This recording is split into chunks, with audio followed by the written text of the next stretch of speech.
think I fucked that one up. Yeah. Give you a chance. Yeah.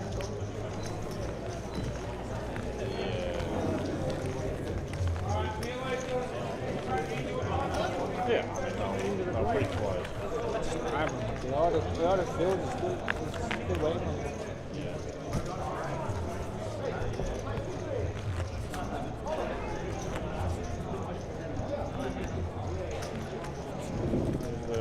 It didn't go away. I thought I saw the clock that said 15 minutes.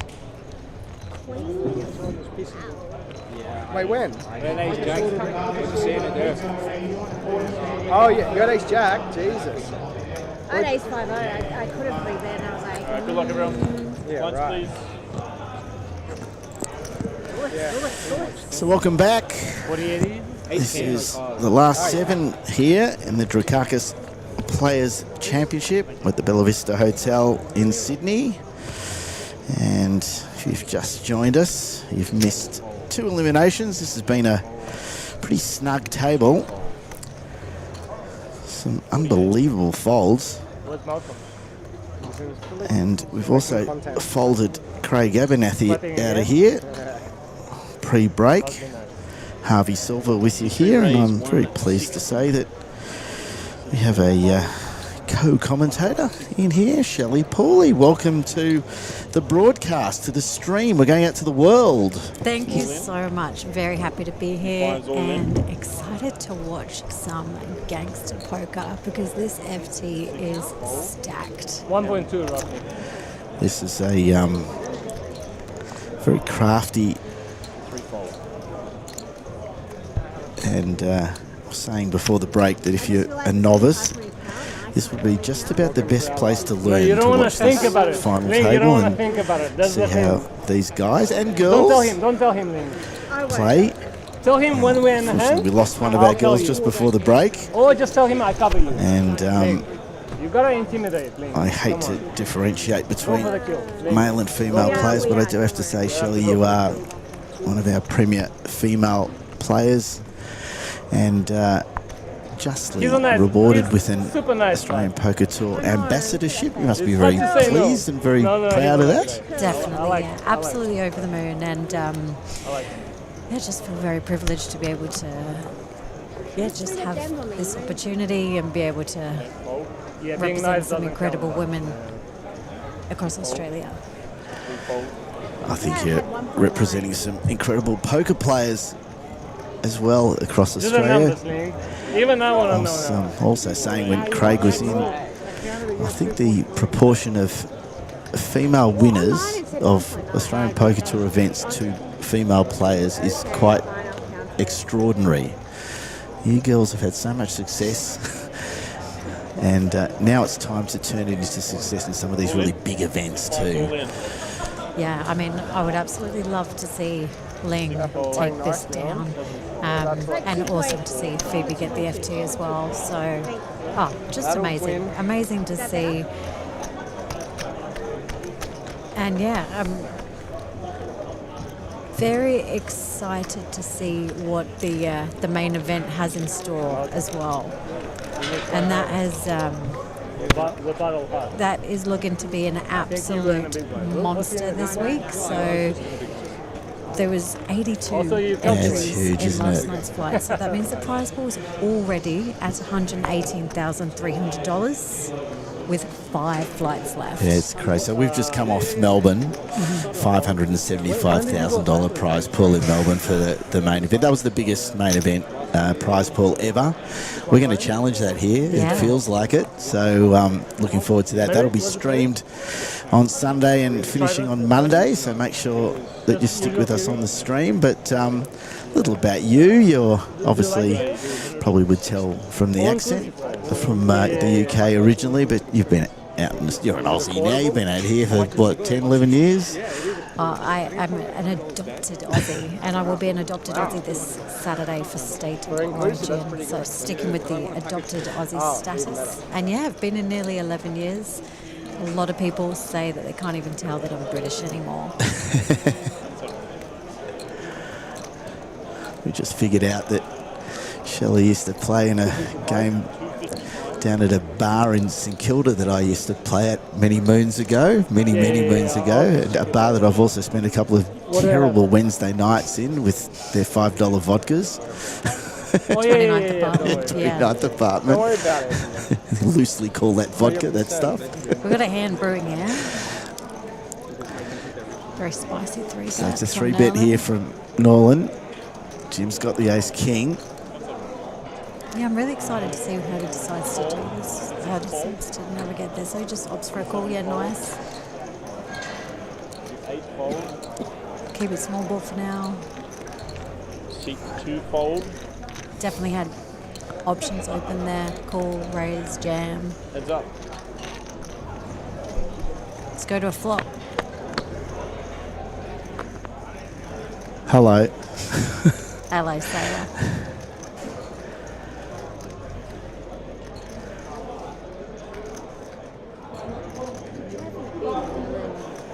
So Jim's way out in front here. Nolan looks like he's going to bet though, and he does. 115. It wasn't a lie, but I knew that you would find out. White lie, let's say it. I was at the bottom of the small line, so I was like, So it's 115k.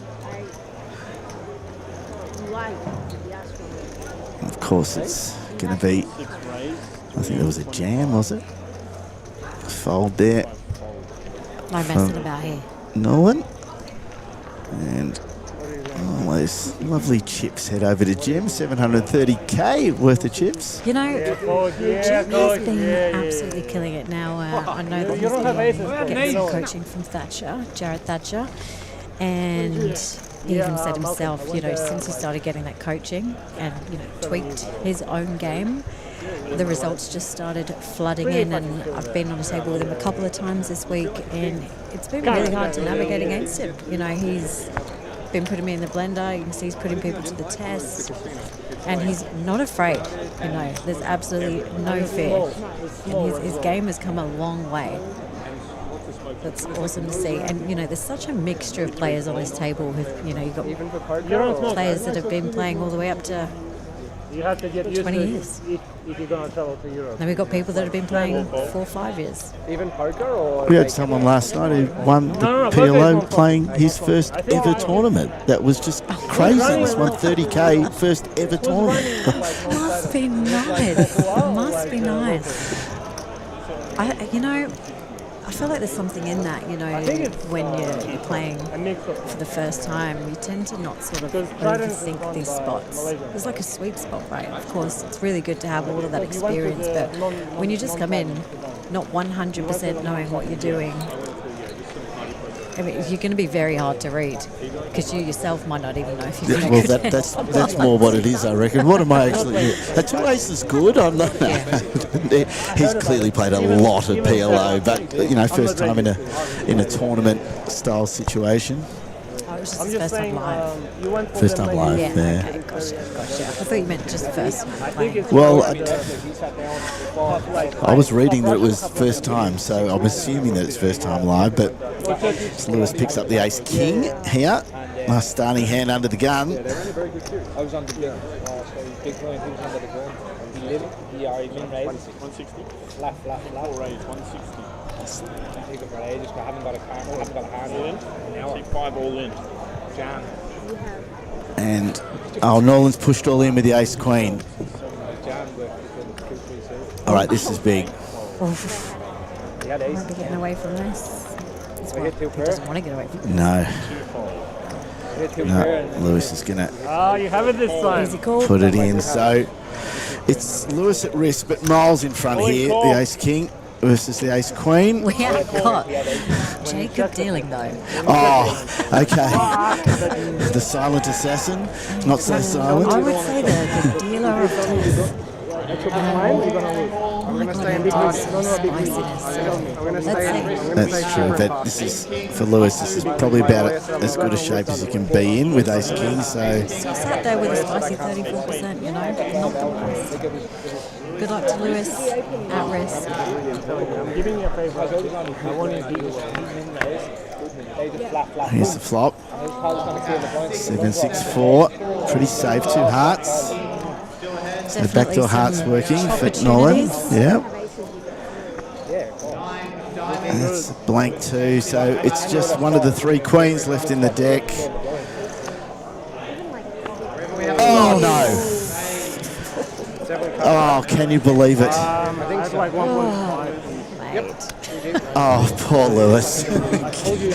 Well, that's poker, isn't it? That's why we love this game. If it went the way it was supposed to go all the time, it would not be interesting. But oh, that's just such a hard way to go out. And yeah, GG's Lewis. And oh, what a big pot that is for Nolan. Incredible. Incredible. Shelley, I'm going to leave the box pretty soon because I think we've got Liam Murray just sort of hanging around outside, and we should, when we get the opportunity, we should take it. Good friend of yours, I've got to assume. Yeah. I'm your mate too. Yes, but we've shared the box a few times. Do you reckon I could let you two loose here? That'll be fun. Okay, no, looks like I'm having a break. All right, I'm going to have Shelley and Liam take over, and this could be fun for a little while. Harvey, just quickly before you go. Oh yes. The food at the Bella Vista. Oh, here we go. I'm getting a. You can tell everyone. You need to get the prawn and chive dumplings. The prawn and chive dumplings from the bar. Apparently, that's what I'm going to get. The pick of the staff. Yeah. I'm giving them the standard. Thank you. All right, so I've got some dietary advice here. Come in because this is going to be Jump in spicy. quick. Come in now. Lockie's got a king queen. Ling's got an ace 10 suited. All right. I might come back or I might not. If you guys are having too much fun, I'll speak tomorrow. Thanks, Harvey.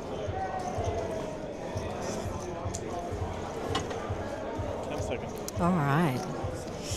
I can imagine that against Crilly in particular, that Ling may opt for a 3-bet here. I could be wrong. Yep.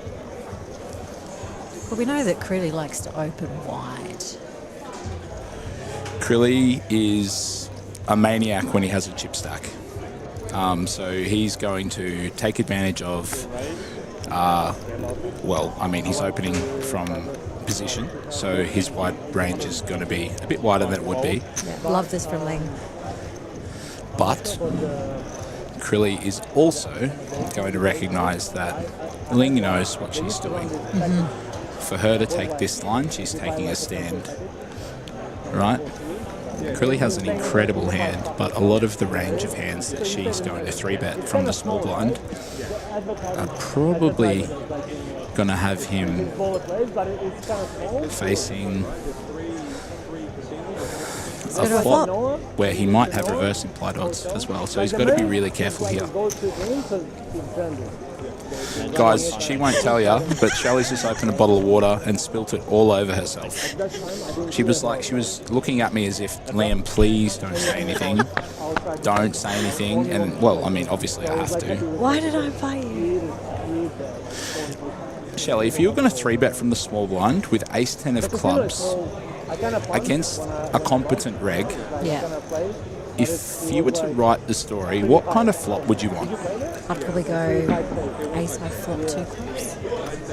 That's a pretty good flop. Yeah. Let's see what happened. Oh my God, that's the flop that we're looking I think I for. want my opponent to hit, middle pair. Yeah. I mean, that's if this was Mission Impossible, she's Tom Cruise right now. Who's Crilly in this scenario? I mean, I just don't know. Oh, Stop it. What a gangster. Stop it. I'm very thankful to be Lachlan's friend because some of the stuff that he does, he shares with me. I'm not sharing with you guys because I don't want the rest of you to get better. But he's an extremely talented poker player, and that's a very good example of exactly how good he is. And coaching though. Yeah. Yeah, so people want to learn. Yeah. He's your man. Yeah. I do coaching too. Oh, there you go. Liam's also your man. Yeah. So, just just 5K went very fast. When did you go there? Like this summer or last Before Vegas. before you won the bridge? So just heads up, guys, you are joined by Shelley Pooley. Yep. And we've also got Liam Murray, Or Nash's dad. Nash's dad. Yeah. Yeah. If you're on my social media, you probably know a lot about my son. Taylor's partner. I'm her partner. Like, oh, that's Taylor's husband. Exactly. She's a crusher, so how can I? She is, and she's know. got fabulous hair. Like the Sydney beaches are way behind. So I do actually want to start off with saying, Just to confirm, my wife's hairdresser is the only hairdresser I've ever seen in Brisbane driving a Bentley. Yeah, I think so. I think it's in the world. That is an expensive style of hair. The reason I don't play the Goliath more often is because sometimes she has to go to the hairdresser. Way better than we're that. just talking about family for a little bit. I'm going to start off by saying congratulations Good ball by on me. the 7 dudes. fabulous news. You're not just going to be Nash's dad, you're going to be Nash and... I can't give you the name. Yeah, Maybe I was privately. trying. Let's meet the mic. This one there, it's not, it's like, it's sticky, it's warm. Some of the islands in Greece, if you see the water, it won't change the Guys, That is an amazing I've actually told Shelley the name, and my wife's going to probably be pretty cranky that I've given it away, but I got the nod of approval. Way better than Sydney. You know when girls like see something cute and they go, "Aw," but they do it without making any noise and they just show it in their face? That's what Shelley did, so the name must be alright. So in like December, you guys will know too, I rate Sydney beaches. which will be cool. Are you feeling excited, nervous? Yeah, Does it change much? I live here, I don't know. So for myself, look, I'm going to stop babbling. got ace Dane king. has got ace king offsuit from the hijack. Big They have the slick. key, but not the OG, right? Yeah. Big slick, they reckon. 260. How are you meant to know what's going on behind Dane's eyes? He's got glasses on. Not much for Jim in the small one with 9-5 offsuit. Pocket twos for Malcolm. We will likely see a fold. Sorry, I say likely. I had no idea what Malcolm was going to do then. Wow. I didn't realise how short Malcolm was. That is Your group? probably a hand where most people would auto call, right? I've got a pair, I can definitely flop a do. set, right? Yeah, but you're probably just leaking chips onto If we yeah. look at Malcolm's stack depth, what's he got at the moment? He's got 800,000, and what are our blinds? Rate him super high. Are they 40-80? I believe so. So he's got 10 bigs, right? If Malcolm calls to flop a set with, you know, That's a win. potentially he's getting good odds, every time he doesn't flop a 2, he just loses a big, right? Yeah. So Malcolm is probably in a position now where he's like, well, I can't just call, I'm going to need to jam. So he's probably not comfortable jamming deuces against the opening range of Dane from the hijack there. So he just chooses to fold. And I don't know if you guys noticed, but Malcolm made that decision very, very quickly, which is a very good example of how well studied and how well practiced he is in tournament poker. We often see and we often talk about how lucky some players are. I mean, that's just not luck when they're displaying skill like that, you know. It's a pretty good flop head for Coach. Yeah, it's not bad. Pretty good. He's just flattered the button. I love playing with Jim. He's one of my favourite people. He's fab. He's fab. Favourite people in Sydney to play with. Did you see the little piece we did together, the what's in my box with the chip? Yeah, I did. Yeah, that was Crushed so me, good. crushed my soul. Yeah, When did you it was- arrive? Like, What about you getting Johan? That was great. To Vegas, like early June? Guys, for anyone who doesn't know what we're referencing, APT at the moment with Catherine Young running some sort of social media content where there is 2 boxes. One box contains a chip and the second box is empty. Earlier June? Each of the players need to bluff the other player that they have the chip. So Shelley and Johan had discussed that Shelley's quite an honest person. She would never lie to Johan, and immediately she lied to him. She made him believe that he had the chip, and he. Did you play Malcolm All right, we've today? got Malcolm ripping the button for That's like, it starts early, right? Just under 10. just under 10 against Nolan's open from the hijack with Jack 4 suited. How many did you play? And it gets Off your through. first door? So folding the deuces allows him to have a bit more fold equity when he jams with the sixes. When you won. The beautiful thing about that is cool, okay. he also So you has hustle for that, you hustle for that. the big blind. So he also collects the 2 big blinds. If he jammed the deuces, he would only pick up the small blind and the open. But by jamming the button with What the was your sixes, highest, he also collects the small blind, big blind, and the ante, as well as the large open, which is pretty significant for Malcolm now. He's back up to just under 12 big blinds, which is, as the Wizards would say, plenty of playability in 11 or 12. You can definitely have some hands that you open, and also some hands that you 3-bet jam as a bluff, or a hand that with a lot of equity that beats the opening range of some of the players with bigger stacks, like the Jack 4 suited that Nolan just opened. So another beautiful hand from Malcolm. Sorry, it's not a one-man show. I'll shut up. I'm just listening. You're doing such an amazing job. This is interesting because obviously Nolan's VPIP is being pretty high. So interested to see if Ling Lu opts for a 3-bet here or a flat. What do you reckon she's going to go with? I would probably imagine Ling's going to call. I think Ling is a gangster, but so yeah. As far as like a matriarch of Sydney poker, you'd have to put Ling Lu as like the lady of Sydney poker, right? You don't live here anymore, so you're no longer the lady. Oh, no, I think she's been the lady for a long time. We have a flop that Nolan will likely bet as the pre-flop aggressor. So it has come ace, queen, 9 with 2 spades, Nolan having the jack of spades. Smashes his range too. Smashes his perceived opening range under the gun with 6 players, and Ling is she will probably connect with this flop quite often, but not often she'll have a hand like a set. So Tends to be more of a straight draw, flush draw situation. Yeah, maybe a pair with like a queen 10 or a jack 10 or something like that. But of course she does have a set. But that is what you would describe as a dynamic board or a wet board. So her set still needs protection. So she looks like she elects to raise on the flop, to give herself a smaller SPR or stack to pot ratio on the turn, so that she can either get a big bet in or win the pot now.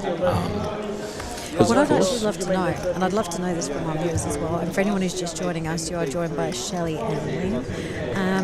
I would love to know who you think the top 3 finishers are going to be, the podium. So who's going to be first, second, and third? I'd love to hear everyone that's listening in. We've got an eye on the comments as well, so as you guys send them through on Facebook, we'll be able to relay them. Who's your 1, 2, 3? What about you, Shelley? Do you have a podium that you're going to choose? Yeah. I'm going to go with... I didn't enjoy playing the man. Oh, it's tough, isn't it? There's like what I want and what I think. Okay. So I'm going to go... There's nothing special about it. Bet with your heart, not your... Wait, bet with your head, not your heart, Shelley. Just because you like Jim, don't automatically say that you have to put him as number 1. If you think Malcolm's going to win, just say that. I actually think Crilly will win. Okay. I'm sure Crilly... I think Crilly will win. Crilly's collective will be appreciative to hear that. I think Jim's going to come in with a solid second. Yep. And I think Ling's going to round off the podium in third. You're making a note? I'll make it. I am, actually. Yeah, okay. So we've got Crilly for me, Jim, and Ling. Yep. This is going to actually be quite a cool piece of content if you predict the top 3 and that was to happen. I think that... We got a few coming in. We got Twee with Lockie. Guys, give us a Ling. break. I don't read very fast and you've just all peppered the chat. We got Neil Dillon, first Jim, second Lockie, third Ling. Oh, that's very close to mine, but they got the first and second the other way round. Thank you, Robert Jackman. I love our work too. Yeah, you're not bad. You're right, That mate. Liam Murray guy, he just chats a lot. 90% I was chat playing VPIP. with Liam Murray before, and I actually put my headphones on so he would stop talking. I watched him do that. That actually happened today. Yeah. Yeah. Yeah. We got some more. It was Rick a bit Hughes, we got embarrassing. Malcolm first, second Ling, Crilly. Malcolm for the win from Nathan Marshall. Come on, keep him coming. And We've in the got meantime, Liam. Shelley, pause. Oh, sorry. Oh, we've got some Spice. poker happening. So sorry. So Lachlan opened off what is essentially about 16 blinds. So he's open and Dane has flat pre-flop. So what kind of hands will Dane flat pre-flop with? Hands that he won't 3-bet might be hands like he's got. Maybe 7s, 8s, 9s, 6s. Hands like 9s, Jack, 10s, jacks probably need more protection, so he might 3-bet them pre.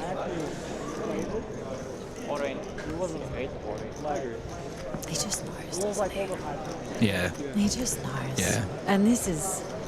High level stuff, right?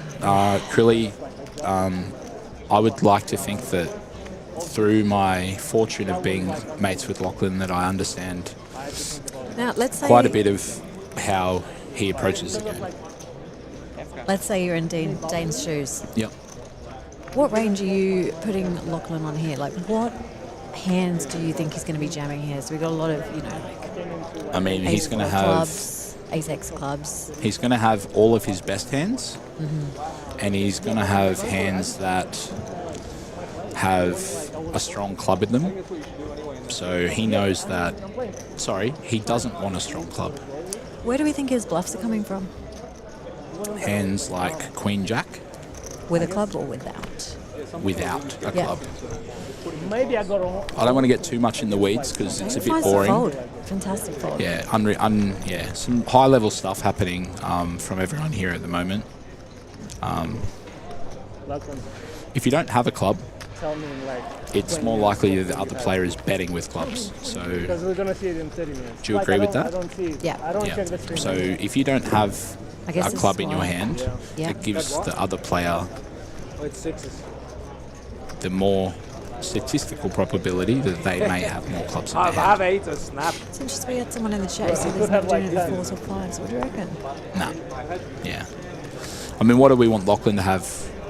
Like, we just want him to have ace king? Well, I mean, like, that doesn't really achieve much when we bet 300,000. Like, 4s or 5s would probably just check back, I would think.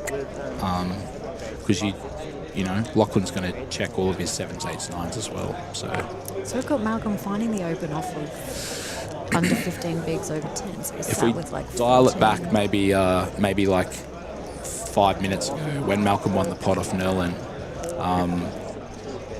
you know, Malcolm's skill alone will get him through. This is I've got to really interesting, stop yeah. babbling, huh? Look at all this action. This is action-packed. They haven't even got me on the clock, so like, We just got someone asking if this is live.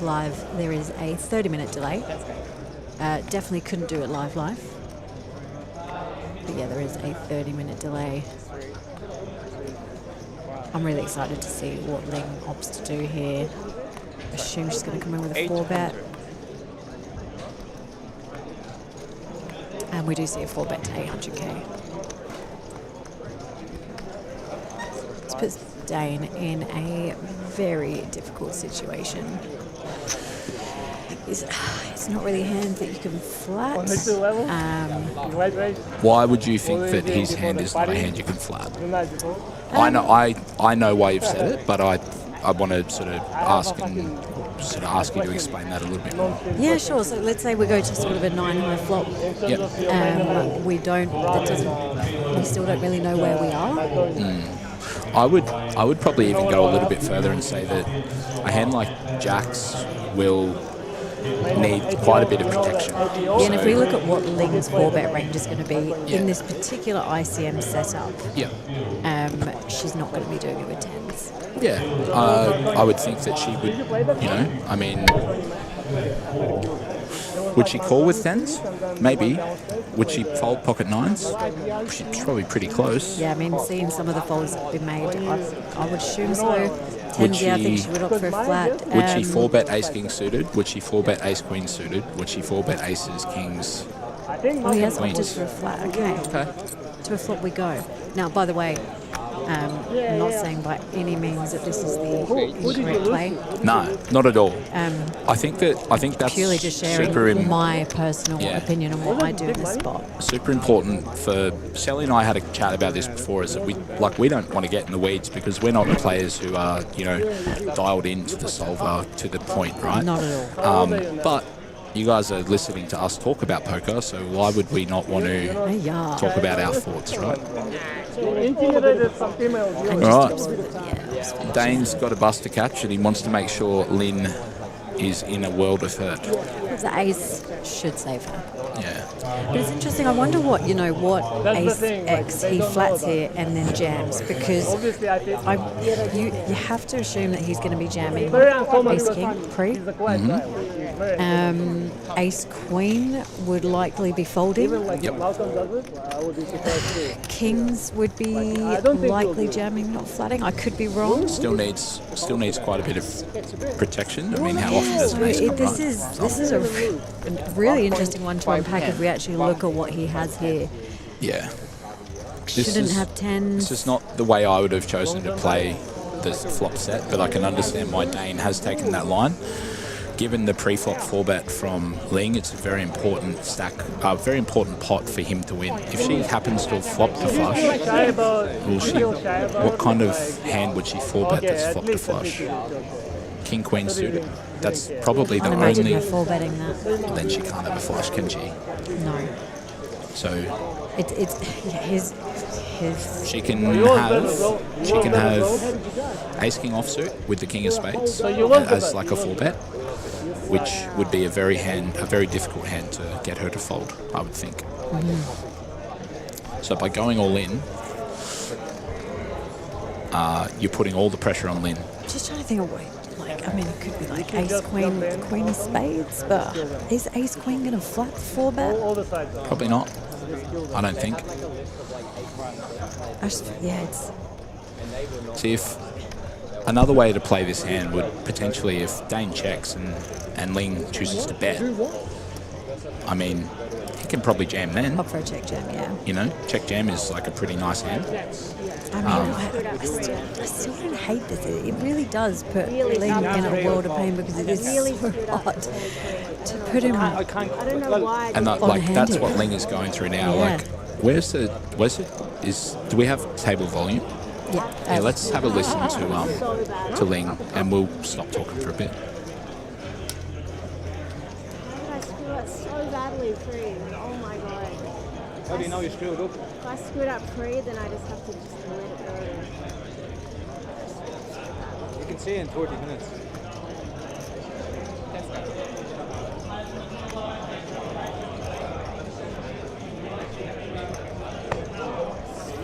I fucked up my hand so badly. Wow. Sorry, can I get two? Great fold. amazing. Great fold from Ling.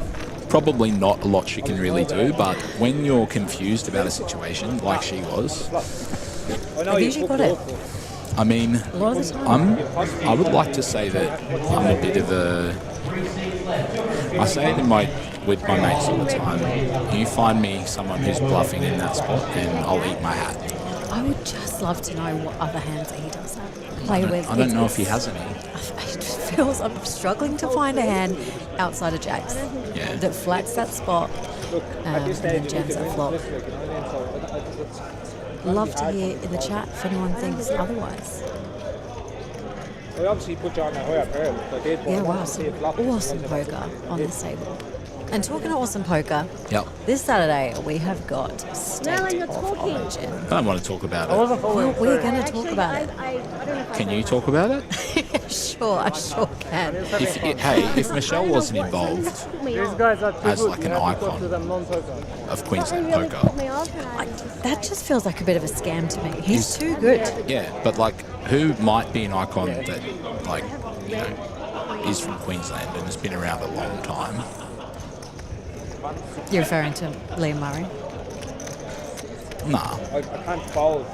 but I mean, if you want to refer to that, I was talking about my wife. She's an icon. She is. Rough count. She is.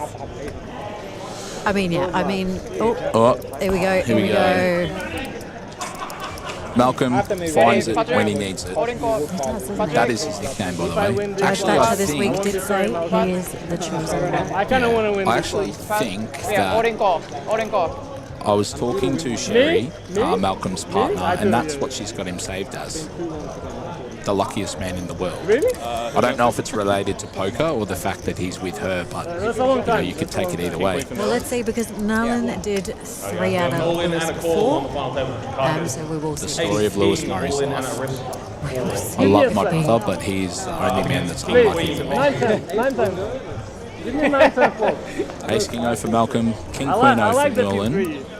Malcolm at risk. 2 Not this jacks flop, and a Malcolm. 7. Not much going on for either. Malcolm needs to fade Thank Queen you. only. The ace will give Nolan outs now, but it's 10s, not queens. Not to be. The 6 on the river will give Malcolm jacks and aces. And with I a king do kicker. wonder how the other players feel at the table knowing that Malcolm just got that double up. Yeah, look, Malcolm has 20 minutes ago, he had 8 big ones. Now he's back to, what is that? Is that just over 20? Good luck, everyone. It's going to be a tough road ahead. I'm still keeping my top 3 intact with quickly Jim and Ling, and you're yet to show your top 3. So hit me with it. I've not had the pleasure of playing with Dane. I have had the pleasure of playing with Ling. Not had the pleasure of playing with Nolan. Jim is the school bully that I never got to conquer. I'm going to go 1, 2, 3 for me will be holy Julie. I love everyone. I'm going to go Malcolm 1, Crilly 2, Ling 3. Nice. That's my pick. All right, very nice. We've got the dealer of death back, so this will be done in 40 minutes. I don't know if you guys have noticed, but I haven't seen Bert Perry in the room yet. I think he's on his... He's around. Sorry, did he get in today, or has he been I here? believe yesterday, because I saw him in some content yesterday. The reason I mention that is whenever Jacob is Bert's dealer, they are like the best of friends off the film, right? But Bert, he shrivels up in his chair when Jacob is rotated in to I've deal. actually seen him do the same to Jen. Jacob doesn't like his friends. That's like a really strange thing to say, but Jacob seems to just I don't want to look at Bert anymore. See you later, bud. I'm pretty sure it was the... Ace King against Ace Jack. The Jack is coming. Off the top of my head, it was the Goliath at the last APT, and it was Naj versus Jen heads up, and I'm pretty sure Jen got it in 80% favourite, and yeah. Bosh. Jacob eliminated her. Alright, so flop, we got King 10 for Dane, King Queen for Jim. We've got a King Jack 3. Action-packed flop.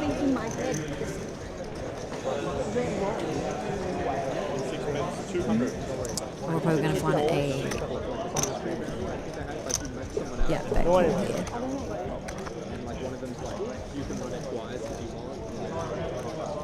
And we go to a turn of 7 of hearts. Doesn't really change anything too much. Big bet for Jim on the turn, targeting, if Dane has a strong hand at the moment, Jim wants to charge Dane for still being in the hand. So starting to extract some extra value now, and Dane correctly just gives it away. So I'll tell you what, this guy is playing phenomenally. I mean, no wonder we're not here, right? Wasn't bad, but I don't know if I can hang with these guys. This guy's playing like an absolute gangster. Yeah. Knows his customer. Troy McLean in the chat. I can confirm that Jacob hates his just get friends. into trouble then when you hit on the top. Again, lucky enough for me to be fortunate to be Jacob's friend. He doesn't hate me, but he's not a very good dealer for me either. So I can align with Troy's comment. He's had a couple of nice wins lately. Yeah, he had after a great big series, downswing, right? So it's nice to see him come back. For anyone Good on who's you, Troy. anyone who doesn't follow Troy on social media, I'm going to be eloquent, Troy, and I'm sure that you're going to understand what I'm saying. Troy shares the highs and the lows of his poker journey, and the last couple of months have been a bit rough, but he actually came second. Was it the Play Live series? Mini Main, yeah. Yeah, and it was a big result. So very happy to see Troy get some runs on the board. Would you finish up for the series, Troy? Be interested to He played everything else, so it might not be in the profit. You know what? I reckon that the 40-odd K that Troy won in the Play Live event that he had, Troy, correct me if I'm wrong, but did it or did it not go to Candy Crush Lives? Troy, I hope you're still there. That was a very funny joke. Just ask me, I'll tell ya. It's just whilst this is running, had a little peek before, and the Goliath was already at 32 entries at level 4. So amazing to see. That's the Goliath 2.5K. That was on like level 4. You know the funny thing about the Goliath, right? Tell me. Tell me. The structure is so good that I can sit here and talk with you for whatever. I can talk for an hour if I wanted. I could talk for a whole hour. And I can go and register the Goliath, and I'll have more chips 4 hours later than I would have had in most other tournaments. And you'll actually probably have more chips than over 50% of the field as well. Yeah, it's probably a bit faster than I'd normally have more than 50% of the field. Like, normally it takes me a little while to get 50% more than everyone else. Mm-hmm. But if I'm starting with 50% more, like, you know what I mean, right? Like, I'm pretty good. Like, that's what I'm getting at. Yeah. Yeah. You just get a bit unlucky, hey? Yeah. Just need a bit more luck. Lucky in life, unlucky in... Guys, by the way, that for anyone who doesn't know me, I was absolutely joking. That's not how I think of myself. Shelley's just sitting there nodding along, and I'm like, Shelley, make it clear that I was joking. Ace on the turn for Lachlan. Every part of me wants a 6 on the river for Ling. Actually, you know what? Sorry. Make it a jack. I want the dealer to deal 3 cards on the river and the hand to be cancelled. Because I like them both and I don't want to see anyone lose any chips.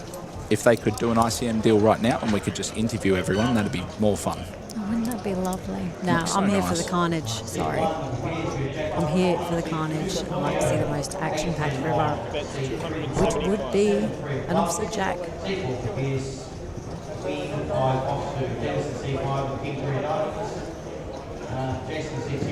So those who are just joining us to join, I am joined by Liam Murray, also known as Taylor's man, also known as Nash's dad, and you're also joined by Shelley Pooley as well. So thank you to everyone that's joined. Thank you. And just whilst we're watching, would still love to know who you're predicting for your top 3. Top 3 finish, 1, 2, 3, your podium. You've got 2 pair and 3.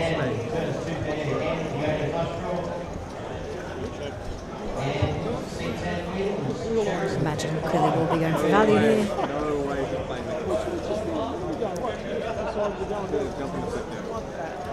How goes that? Wow, she was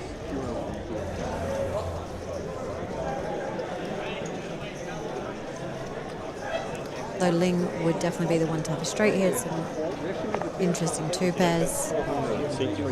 Yeah, clearly's going to go for the bet, and Ling will lay it down. So for anyone who's thinking about heading down, just to give you some of the numbers so far. So our 1500 main event had 82 entries last night. So the prize pool is already at $118,300. There is 400k guaranteed, 5 flights left. It is 100% going to smash that guarantee out of the park. And I'm very excited to see if we can actually beat the Melbourne prize pool that we had a month and a half ago, which managed to get to a whopping 550k. Alongside that, we do have our mid-stakes champs, $350, 125k guaranteed. And we've already broken 100k with 2 flights left. So if you are wondering whether to come in and play that or not, you definitely should. It was also awesome to see the $1,100 PLO smash the guarantee today as well. That was a 30k prize pool.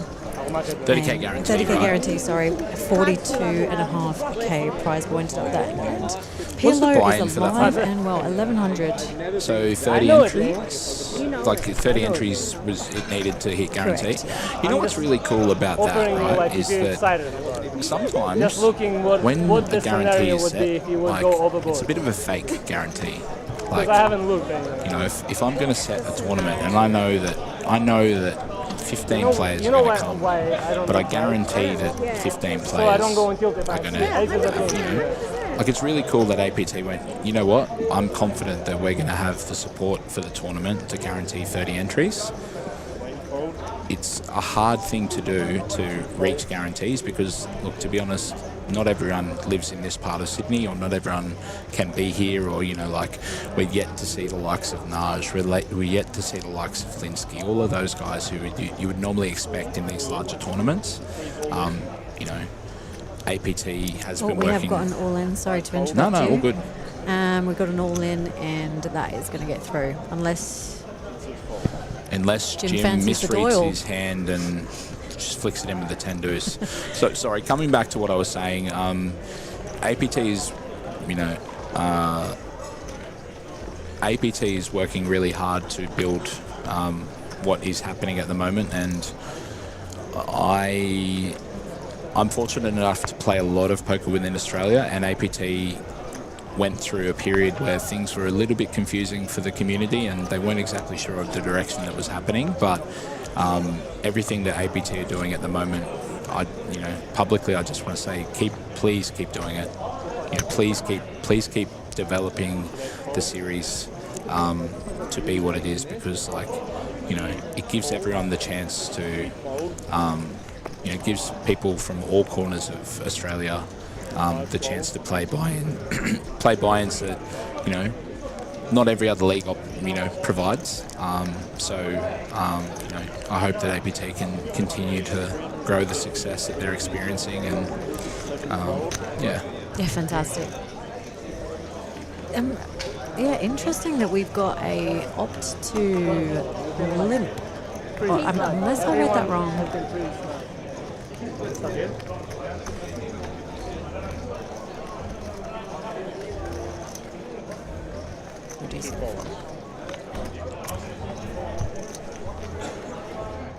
Yeah, I mean, this venue is absolutely fantastic. Amazing food options. I do believe that you had a food recommendation.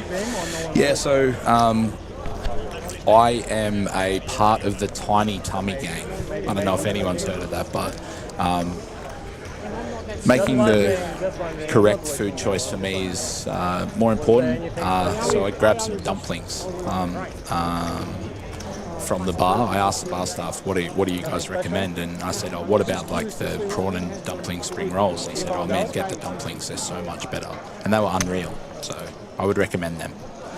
Coming back to the Tiny Tummy Gang, right, like I often order from the entree menu now rather than the mains or something like that. So yeah, if you need an entree suggestion, I'm your guy.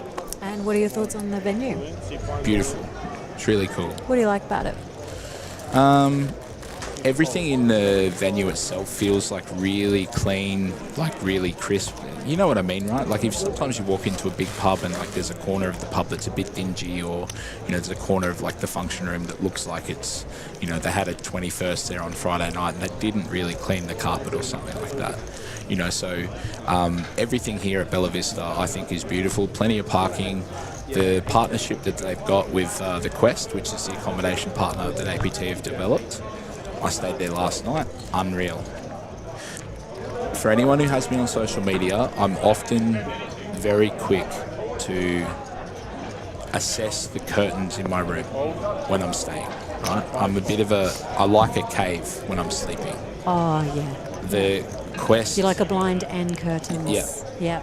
the best money we've ever spent is blackout curtains at home. The reason I bring that up, the curtains at Quest were unreal. I couldn't see anything. It was 9 o'clock and I was wondering where my son was crawling all over me, but I knew he was at home, so... We do actually, for anyone who's still, contemplating coming for the weekend, but, potentially a little bit too far for you or something like that, you can stay at the Quest in Bella Vista, and if you use promo code APT Kings, you can get yourself a sweet little discount as well. So APT Kings to get a discount at Quest in Bella Vista.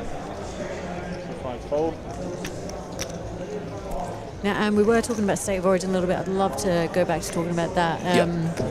And are you rooting for Queensland? Yeah, I mean, I've said it before and I'll say it again. I'm very lucky to have a very talented network of friends within poker. Dylan and Bert are two of my closest mates, and so is Crilly. Jen, obviously, very close to Jen as well. And Michelle. I love having a chat with Michelle. So I'm a Queenslander through and through.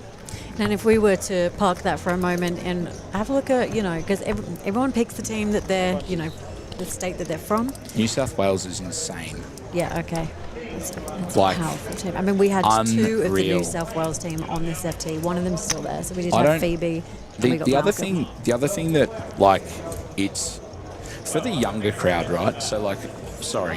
Let's have a look. We've got Jim opening 9s, and we'll circle back. I'm going to stop babbling while Jim opens 9s under the gun. Not much for anyone else. Dane with deuces on the button. Now, we know that Malcolm folded 10s. Twos. Wouldn't be folding 10s.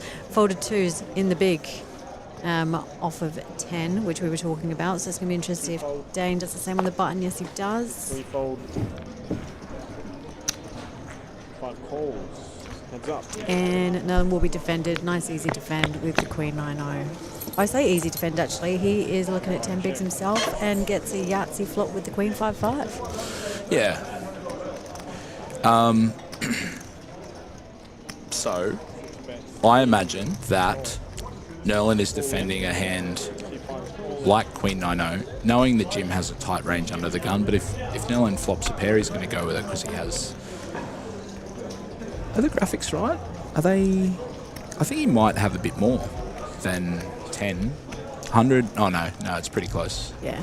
If it's incorrect, it's maybe off by maybe a big or two. So...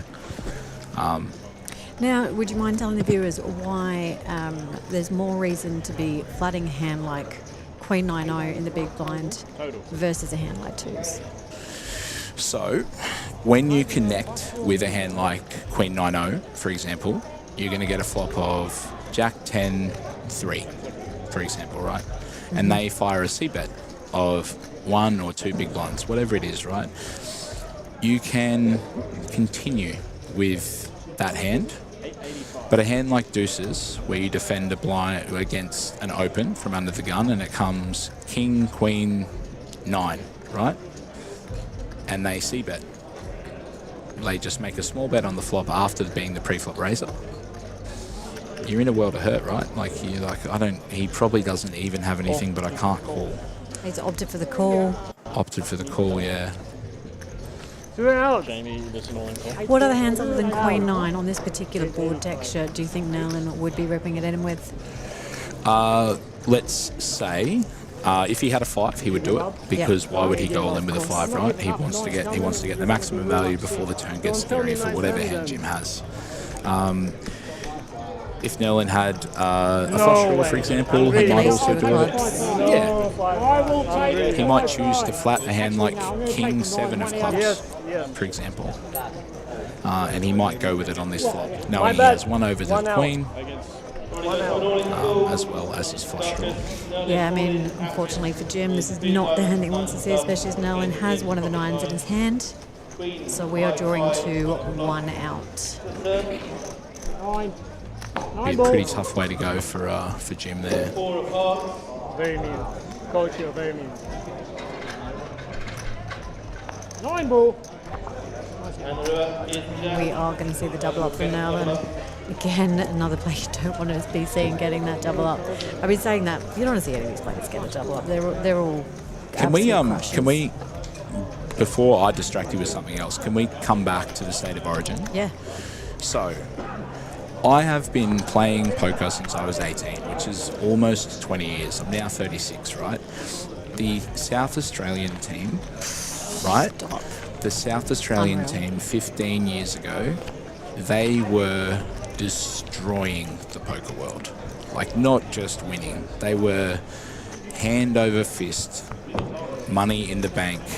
Every week, someone was winning the Sunday Million for, for 45k or 50k or whatever it was. So, early in the days of poker, for me, I used to play free rolls. And there was an online community called Poker Network, and a lot of the boys who are playing in the South Australian team, they were really prominent and active in that Poker Network, which is like just an online forum. The other thing is that Liam O'Rourke, who is on the Victorian team, he has been out of poker for, I would say, maybe the best part of 10 years. Like, I think he's, I know that he's been doing other things. I know that he's got many other interests because, Liam at 18, he was a world beater. Like, he was like one of the best that Australia have seen as far in the online world. Of course, knowing the history of poker in Australia, Black Friday, when Australians no longer, the changes to, make it much harder for Australians to play. Before that all happened, these guys were the guys, So we might not know how good they are, but, obviously James Hobbs, everyone knows. But Jonathan Karamelikis, he was GTO before GTO was a thing. Game theory optimal. I call it optional. We have got Crilly flopping trips here, by the way. Yeah. Interested to see if Dane decides to float one or not. Jim will be getting out of there. It's probably going to be a pretty easy fold for Dane. Dane had the Queen 10 or Jim had the... Dane had the Queen 10. Oh, okay. He had two. Yeah. I was like, Shelley, why would he float with 7-4-0? But that makes more sense.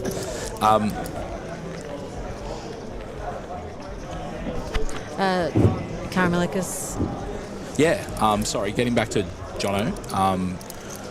Jono was known by the screen name Monster Dong. Like, that was his thing. That was that was essentially his poker account name, and he was a feared poker player back in the day. And I don't mean back in the day. I know that all these boys still play, but they have street cred, and they have.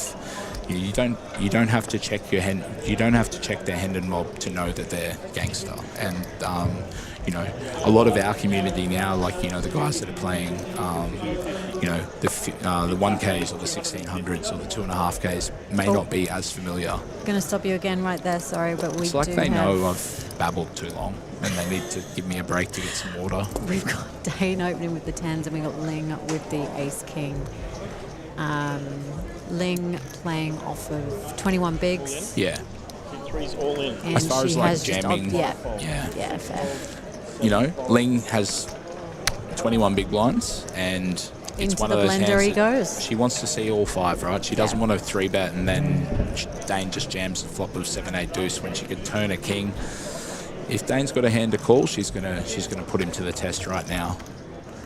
And the hard thing for Dane is she will do this with jacks, queens, and kings. Ace king, ace queen, suited.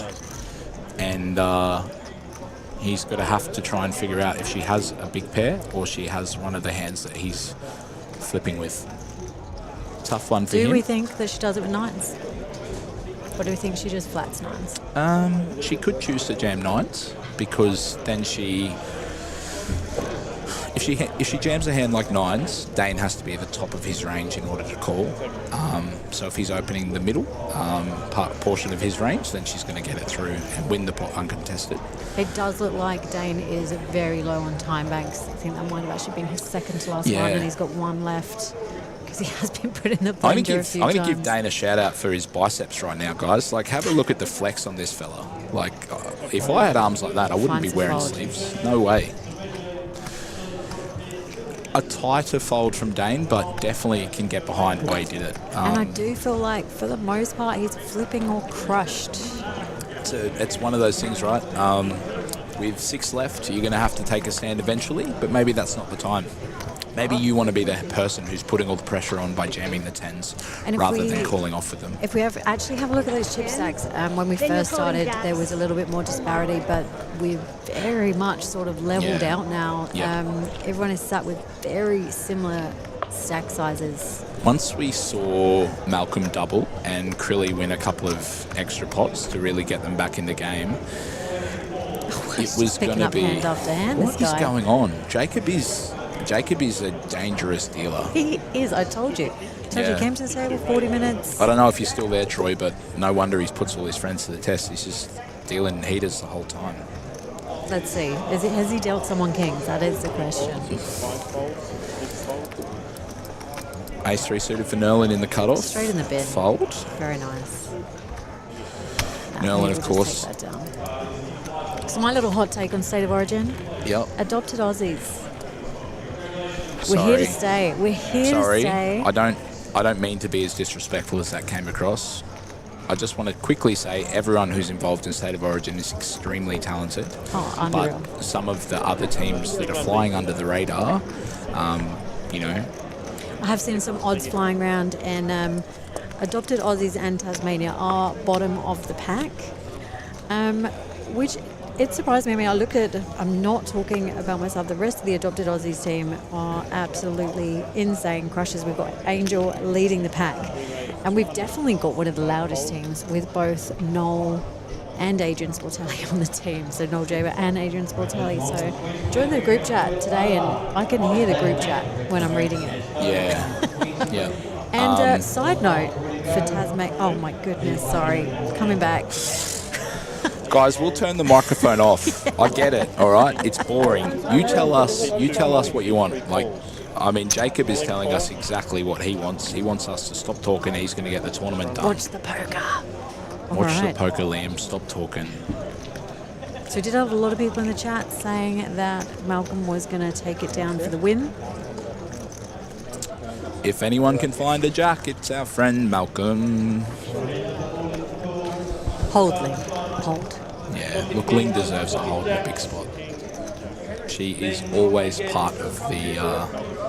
She gets some callers, hey? She does get some callers. yeah.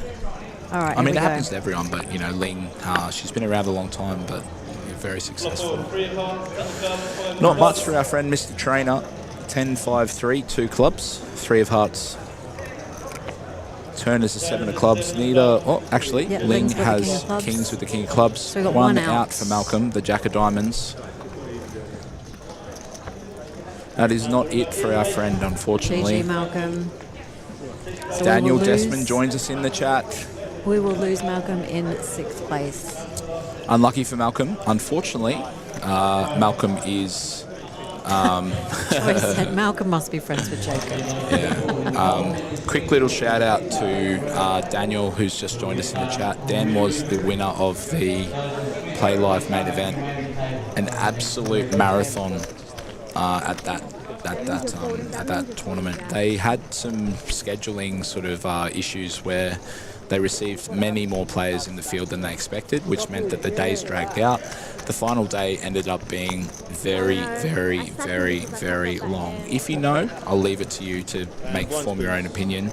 But Daniel was the one to come out on top, and Congrats, Daniel. he's been around a long time, always in the mix, travels a lot with his best mate, Josh Foster, of course, who is a enigma in himself. But Daniel was able to defeat Cale Burns, heads up, which is a tough task. Oh, do you know what? I actually remember seeing the FT photo and Yeah, what a I lineup. believe the FT photo got posted at something like 3 or 4 a.m. I just want to cycle back to Save Origin one more time because I just wanted to talk about Tasmania for a second, and I did hear today that they've actually been having I their didn't mention own it, but sit and goes. yeah. So Ben Richardson from Tasmania is he's the guy in Tasmania. He's part of the same crew that I was talking about in South Australia. Mm-hmm. He lived in Tasmania, but he was as good as the rest of them. So, you know, some of the guys like the Pace brothers, right? So the Pace brothers are everywhere in Tasmanian poker. They travel a lot. The Siffords as well. So Tom and Molly, they're everywhere in poker as well. Mate, I would put Ben in the tournament. I would pay his whole fee to be in that group chat where he's essentially helping his teammate. He's leading the way to help players who are, you know, Tasmania unfortunately doesn't have the same ecosystem of poker that we all have on the southern, on the southern side. Queensland, New South Wales, Victoria, we have a lot of poker, high level stuff, 2Ks every 3 weeks, 1Ks every week. Tasmania doesn't have a huge amount of it. So for those guys who are on Team Tasmania, Ben's team, well, I'm going to say Ben's team, he's captain, right? I believe so, yeah. Yeah, so Ben's the captain. I'm going to call it Ben's team. The experience of having one-on-one conversations with Ben about poker, having him explain why he thinks that they should do that, whether they do or not is completely up to them, right? But if my strongest development in poker, and I've been around it for a long time, but the last 3 to 4 years have been really they've really changed my game, and that's when I just listen to what my more talented and more successful friends have said. I do just want to interrupt 1 second, just say we did just miss a pretty gangster 3-bet from Ling. We saw an open from Jim, pocket fours, and we saw a 3-bet from Ling in the small blind with King 10, and she did take that down 3. Yeah. And someone has also asked what 6th place payout was, and that was $7,150 going that was for into Malcolm, right? Malcolm Trainer's pocket. Cool. Yeah. Good job.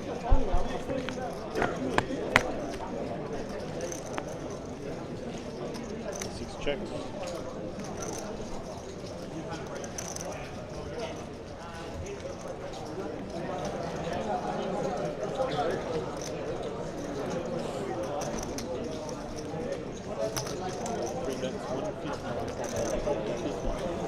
Spiro, a bit of a tough thing for us, unfortunately, in the commentary booth. We want to talk about the poker, but then we also kind of want to talk about the stuff that's happening at APT because it's all exciting. So, we'll always try and talk about the important hands and what's going on, but there's plenty of gap in the middle where we, as the people who are commentating, are trying to talk about what's going on. So, yeah. Shelley, who is the remainder of the State of Origin adopted Aussies team? We've got you, we've got Sportelli, we've got Noel. Wait, do you want me to guess? We got two more. 3 more. So who have you mentioned so far? We've got Noel, Sportelli, Yeah. yourself. Yeah. Angel, the captain. Angel. Angel. It's important to get people's pronunciations right. Angel. We got Andy Lee. All right. Well, everyone's good, guys. Who knows what's going to happen with State of Origin? We got Will Davies. Look, those who cannot. Actually, that's wrong. Will and Lauren from APO. Dane. The reason Will's doing that now is he won all the money, and they banned him from playing full time. He is a crusher. I'm Yeah. really, really excited to see him play. I haven't seen him play in a little while. You know when you see a chef open a restaurant, and the chef doesn't cook anymore, but it's his restaurant, but he was an incredible chef. I'm saying Yeah. that Will is that for poker. He does an extremely good job at the APO and Poker Palace. And then rounding off the team, we've got Noel Jaber. Who, if anyone can match Sportelli's energy, it is Noel. I don't know if they've played much together, but I can imagine the banter will be through the roof. All right, we've seen an open from Ling with A7, and we got an easy defend in the big with Jack 10-0. 225 for the flop. Action being on Dane to start with.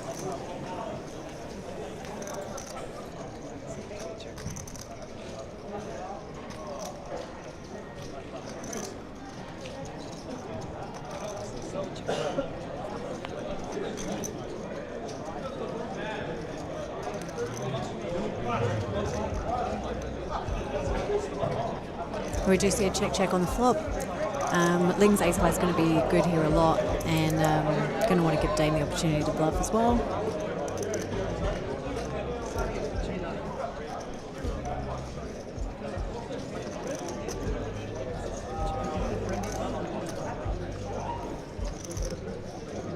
King on the river will be part of Ling's opening range, so she will be opening a lot of kings. I can imagine this just going check. Well, unless Dane wants to find us. I'm going to find...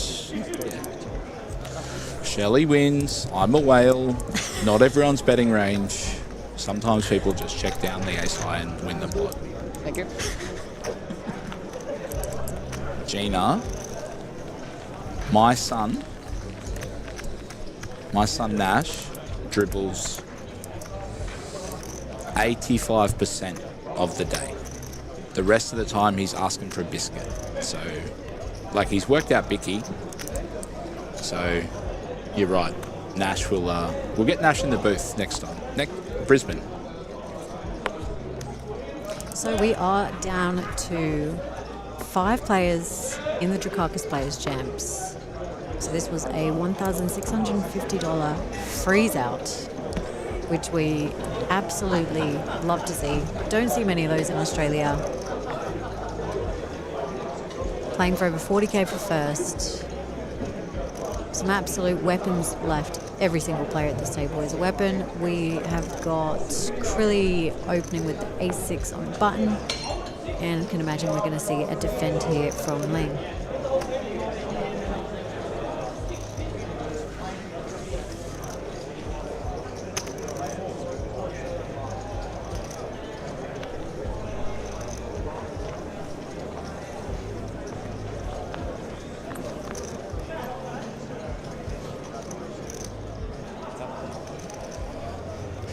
King Jack 5.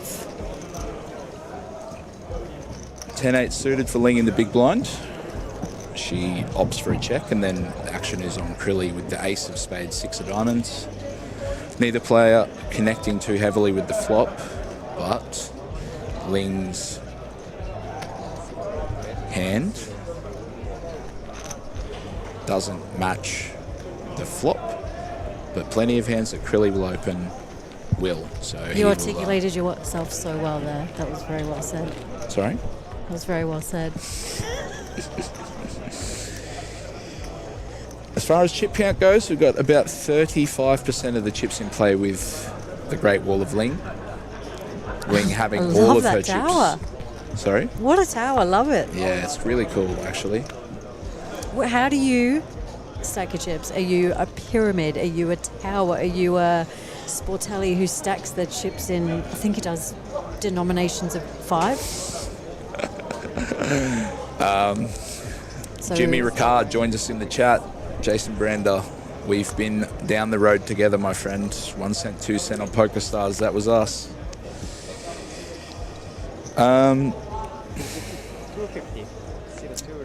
I like to hide my big chips. That's bad for business. Have you ever seen me hide my big chips? No. It's because I don't have them.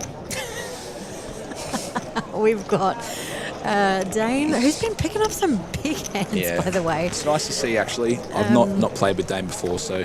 Ace Queen on the button, Nolan with a very defendable 6-9 suited. We go to a very nice for Nolan 7-8-9. I think Dane is likely going to know that this is going to smash Nolan's defending range, and we might even just see a check here. We do. Check. And to a turn of 10 of spades. It's not the most comfortable turn for Nolan in the world.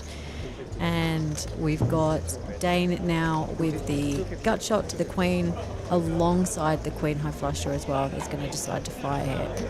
And Nolan's just going to opt for a flat.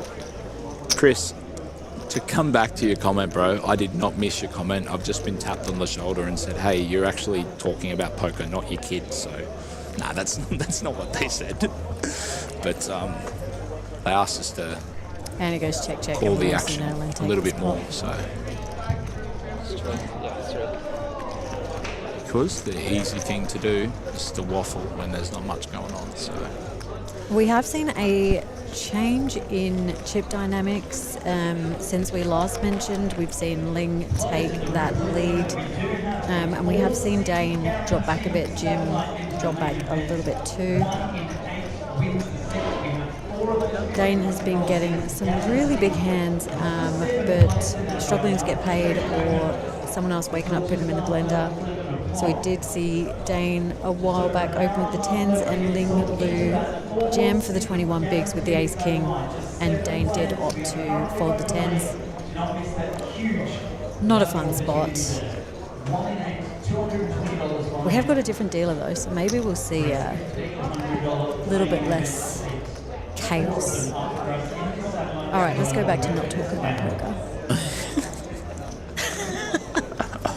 you know what? I feel like we're sitting out at the back of the bus and we've just been told off for not bringing our hats to swimming, and they're saying we can't swim, and we go, I don't want to swim. Who cares? I was always a back of the bus kid. You know what? I have a memory from primary school. This has got nothing to do with anything, and I'm going to get dragged out of the commentary booth for it, but it's like funny to me because I look back at it and I'm like, why do I remember that?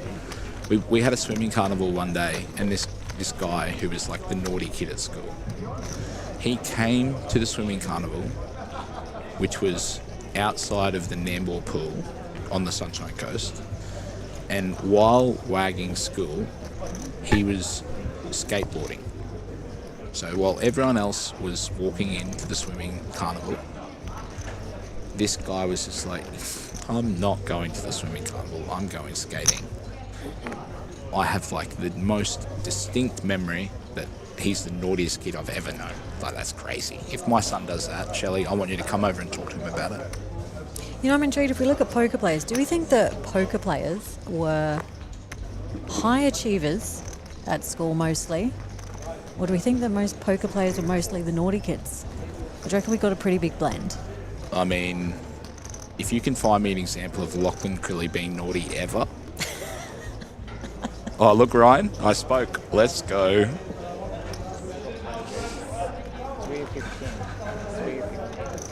Anyone on this table you think would be the naughty kid? I've had Nolan open the Jack-7 offsuit on the button.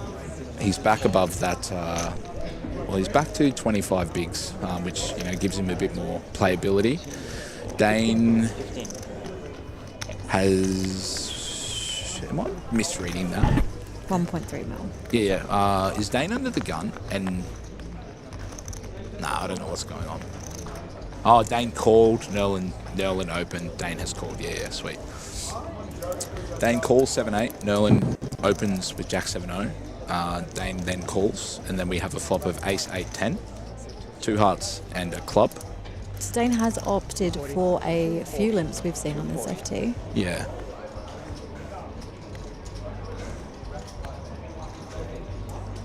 Adam, my partner, calls Jack 7 the never play. He says you can never flop the nut, so he does not play it. Yeah. I think it's less about Nolan's hand and more about Dane's raise. Yeah, of course. Sorry, Dane's call, right? So you could give Nolan a 3 in his hand, and he's probably still going to try and figure out what's going on with Dane's limp, essentially.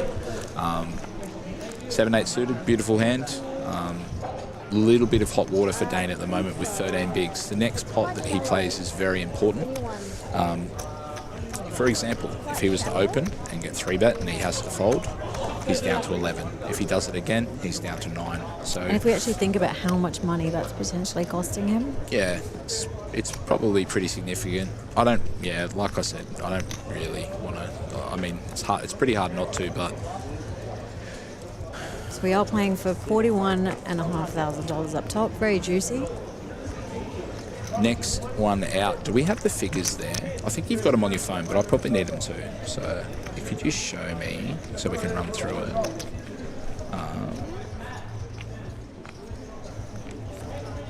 Sorry guys, this is one of those moments that I should have had it up in front of me, but I didn't. We got Gina saying that Adam can flop quads with Jack 7. That is true. That is true. Adam has not flopped quads in his life, though. This is the unluckiest man in Queensland. Excuse me, let me finish my thought. Adam used up all of his run good for poker by convincing Shelley to fall in love with him. Didn't take much to convince him. I fell in love with him before I even met him. We've got a big hand occurring. We've got Jim with a rip under the gun, ace king O. Just under, what's that? 15 bigs for Jim. Queen Jack O for Ling in the big blind. Probably not quite good enough, although, you know, she's out there wearing here. Queen Jack O for Ling. Ling, of course, having just under 50 bigs to start the hand. And we see Jim winning the pot uncontested, which is, of course, the sweetest money. Thanks a lot, Lauren's partner. Oh, sorry, what's your name again? You're lucky I'm not from England, mate. You'd be out of there. Will Davies, of course, joining us in the chat, part of the State of Origin and APT team, the part adopted of the winning Aussies. team. Part of the winning team. Yeah, part of the winning team. Part of the underestimated winning team. I don't even know if you guys are underestimated. I think everyone just pretty much assumes it's going to be a very cool tournament. I love the concept. Will and I were talking about State of Origin and variations. Hopefully APO, I know that APO have some really... in the small, sorry. Lordy, lordy, lordy. I'm about to get dragged out of here if I babble again. And she does opt for the limp, which I love. And we'll go to a... Hard for Nolan to have anything here. Ling has flopped top set. Pretty good flop. Yeah, pretty good. This is an interesting strat, right? Will, I alluded to secrets, I didn't share them. So we have on the flop, sorry, pre-flop, Ling has called, Nolan has checked. The flop comes King Jack Deuce. Ling has bet small, so she's bet 1.5. She's bet 1.2 big blinds. Nolan has called, and we get to a turn of the 5. Check, check. River is the offsuit 4. Snap mark from Nolan. So just going back for one moment, we're talking about my wonderful partner Adam, the person who taught me not to run so many zero equity bluffs, which I still do, but just not at the same frequency that I was.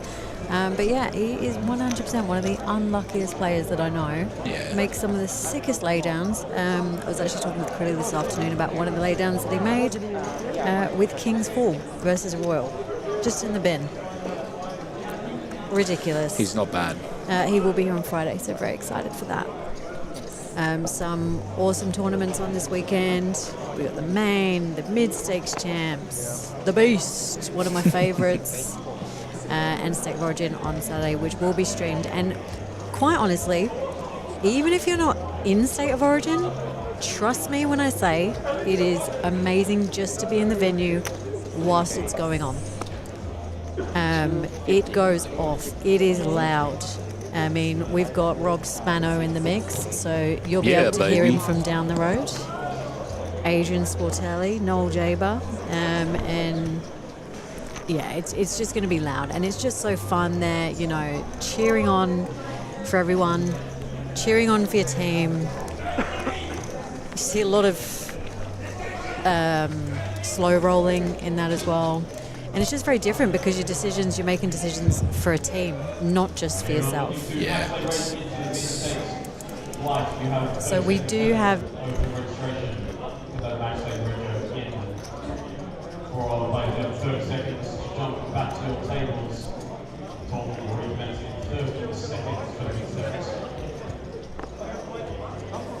Sorry, just had to pause there because the speaker was on. We do also have the main event, 5 flights that's still to go. 82 entries in last night's flights, meaning the prize pool's already $118,300, 400k guarantee. It's going to be smashed. Can we beat the 550? We've got Dane jamming the 1 mil under the gun with the ace 5 suited. We've got Jim tanking with the never play. Gina says play it, you can flop quads. And we've got Crilly with the queens. Look, I mean, it's a tough spot for Dane, right? There's not much he can do with 11, and ace 5 suited. It's going to get plenty of folds, and it's pretty good. That is a GT go. Yes, that is a GT go. You're always going to have 30% unless they've got an ace. So it's a pretty nice one. Dane against Ling. 2 queens for Lachlan in the big blind. Of course, he cannot fold that one. We are off to a flop, and we will see where we're going. Which way is the dealer taking us, Shelley? What are you feeling? I'm feeling Crilly's going to hold. It's Crilly. Yeah, he doesn't lose. We've got a flop of 6, 9, 6. Not much help for Dane. Needing an ace. Oh, we'll pick up some interesting more turn. outs. Pick up the 8s. Turn is a 7, bringing a straight door for Dane. Unfortunately, the 5 of hearts in the river will give him 1 pair. And that is GG for Dane, who finished off 5th for $9,200. And well played, Dane. Made some sensational laydowns. Was put in the blender quite a few times. Yeah, look, I mean, you're going to get 5th quite often when there's 5 left.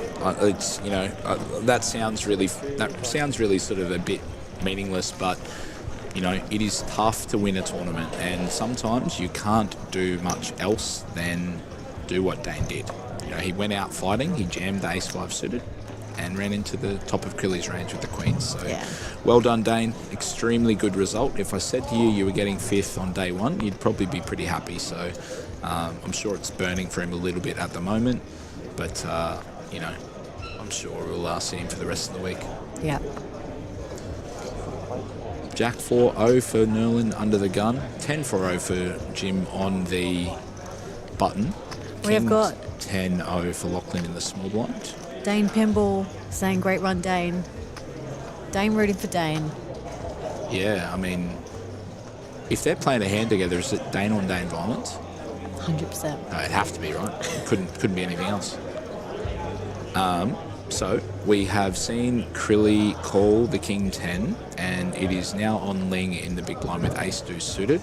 These guys are very deep in tournament poker land. And this is interesting because 40 blinds each. Sometimes Crilly's going to open here, sometimes he's going to flat. Yep. And then sometimes Ling's going to raise here, and sometimes she's going to flat. So both options open for both players with these particular hands. As the kids would say. Yeah. We're mixing calling and raising because we don't want our opponents to know exactly what we're going to do all the time. So we want them to have a little bit of fear that the check raise is coming. Yeah, and Ling has gone with the raise. Oh, Paul, if you can't rely on your mates, who can you? Both of these players are extremely well studied. Yeah, and like I said, they're start the hand with just about 30 blinds each. Our blinds, of course, 75, 125. Has Crilly gone for the 3-bet? Yeah, of course he's an animal. Of course he has. Yep. Pure I would not animal. put it past Ling to 4-bet jam either. I mean, I don't want to say too much, but ICM-wise, and I hate babbling on about it, but, She does up to let it go. if you think about that, right, like ace deuce, when you get called, you're going to be crushed often. That one is all yours. Crushed often, and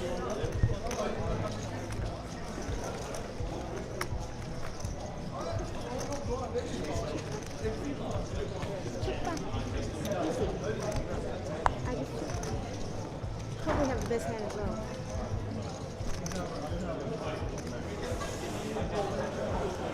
chip count wise, Ling and Krilly are very, very even. What have we got? We've got Jim. Jim's still got plenty to play with, as does Nolan. We could be here for a while, or if Jacob comes back, it could all be over. Stack depth wise, these guys are pretty deep in comparison to other tournaments where there's 4 left. Testament to how good the structure of the Dracakis is. I know that the guys here at APT are working really hard to develop extremely good structures. All right, we've got a Ling opted to limp small blind. Yep. And then we will go to a flop of 8-5 king, turn 3. Currently Nolan with the best of it.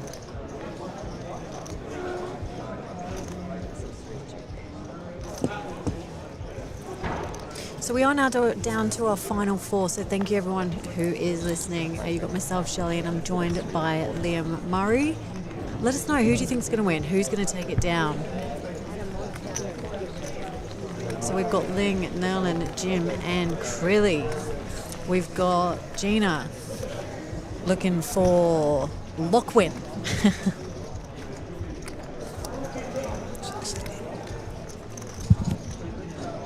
This is what happens when you play short-handed. Different vibe and different mana, different ranges. So really interested to hear, guys, who do you think is going to win? Who's going to take this down?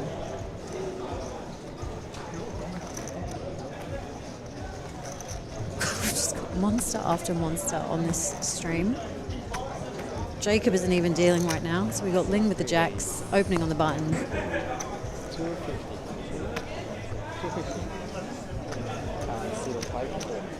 Someone else thinking Krilly is going to take it down. Then we'll take that point down.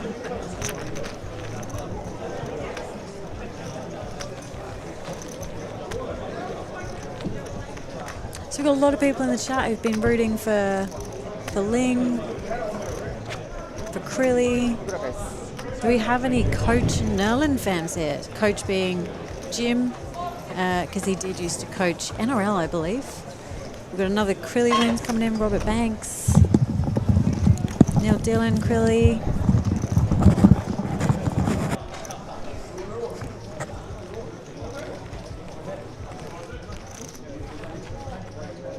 Oh, hello. Yeah, we got someone rooting for Jim. No flowers. Spiro, I absolutely agree with you. I'd love to see Jim win. He's so nice. Legend. Absolutely legend of the Sydney poker community.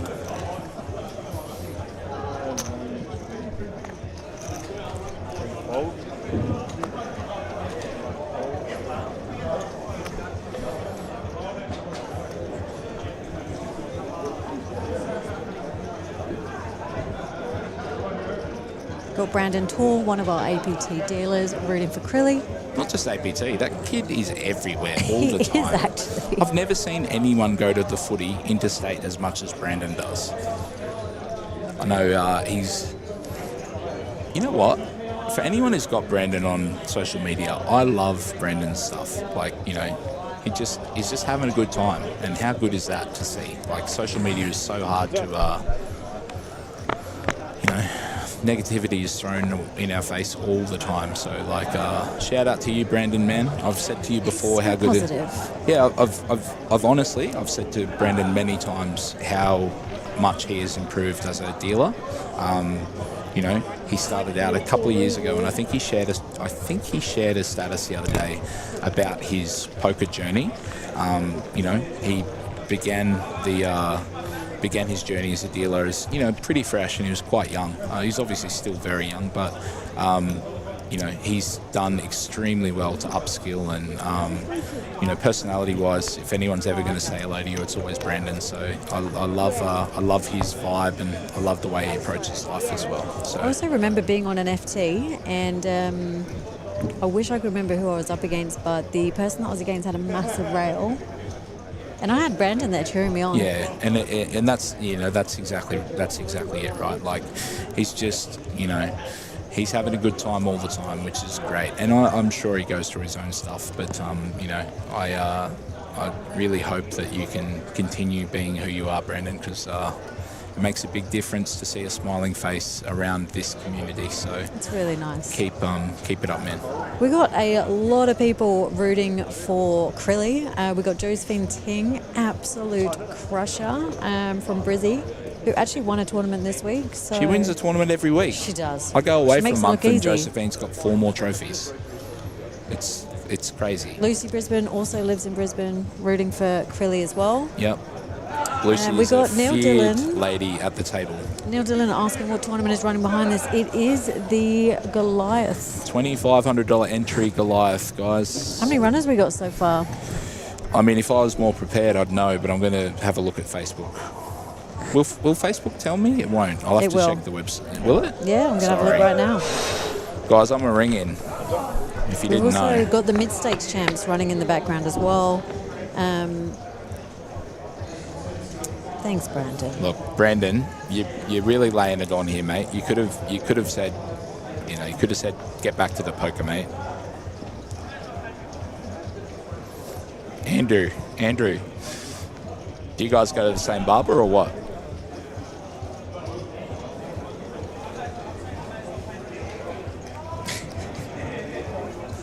Shout out to Mr. Beatty, one of the legends of the Gold Coast scene. A regular in the Las Vegas streets as well. Not in the streets, I mean, like, I've seen him on the street, but He loves a bit of PLO too. loves the PLO, and I know he's been working really hard on his Hold'em as well, so it's really cool. Like, I love poker, right? Because, like, everyone knows how to play, but there's so many things, like, you can never stop learning, and I know that, you know, it's very clear to see that Andrew's been putting in the work. All right, get back to the poker. Stop talking. We've got a limp from Lachlan with Queen 10-0. Ling checks back the Ace 9-0. And we have a flop of Queen 6-4. 2 diamonds. Krilly starts out with a check. Ling bets 150 and Krilly calls. Turn of the 6 of hearts. So the board is now Queen 6-4, King 6 with a limp and a check pre. Krilly has a pretty good amount of value here in the sense of blind versus blind. Although, the interesting thing about that is Ling can have all the 6s and Krilly can't have too many. Neil, to answer your question, mate, I am giving Shelley a little bit of company here. I've had a pretty crazy week from an outsider poker perspective. So I was just really looking forward to the opportunity of having a chat with Shelley and watching some of my best mates play poker. So I'm going to jump into Goliath very shortly. So just having a little look at the Goliath numbers, we do have 47 entries total so far. That is 2.5k entry. Down to 36, so there have been 11 eliminations. Fair bit of EV to be gained by late regging a tournament when 25% of the field are already out. Yeah, so they're on just level 6. Skill, Jim is not the dark horse. No one's written him off here. Jim is the shining white horse that everyone loves. Oh, 100%. And Jim has woken up with the jacks under the gun. And I'm going to assume we'll be taking this down here. Yeah. So just having a look at the field of the Goliath, some absolute weapons out there. We got Chad. It's so good to see Chad having a good run because I feel like he had a pretty big downswing and he is It's really hard to tell, right? It. Like, the external view is like all we see is like the brutal bust out. Like, I think back to the APO main event and Chad had I don't remember the exact details. I think it might have been something like Ace-King against Ace-6 or Ace-King against Ace-5 or whatever it was. Chap was a huge favourite. And, Shelley and I had an interesting chat earlier about the variance in poker. Some people, they don't experience the same variance that other people do.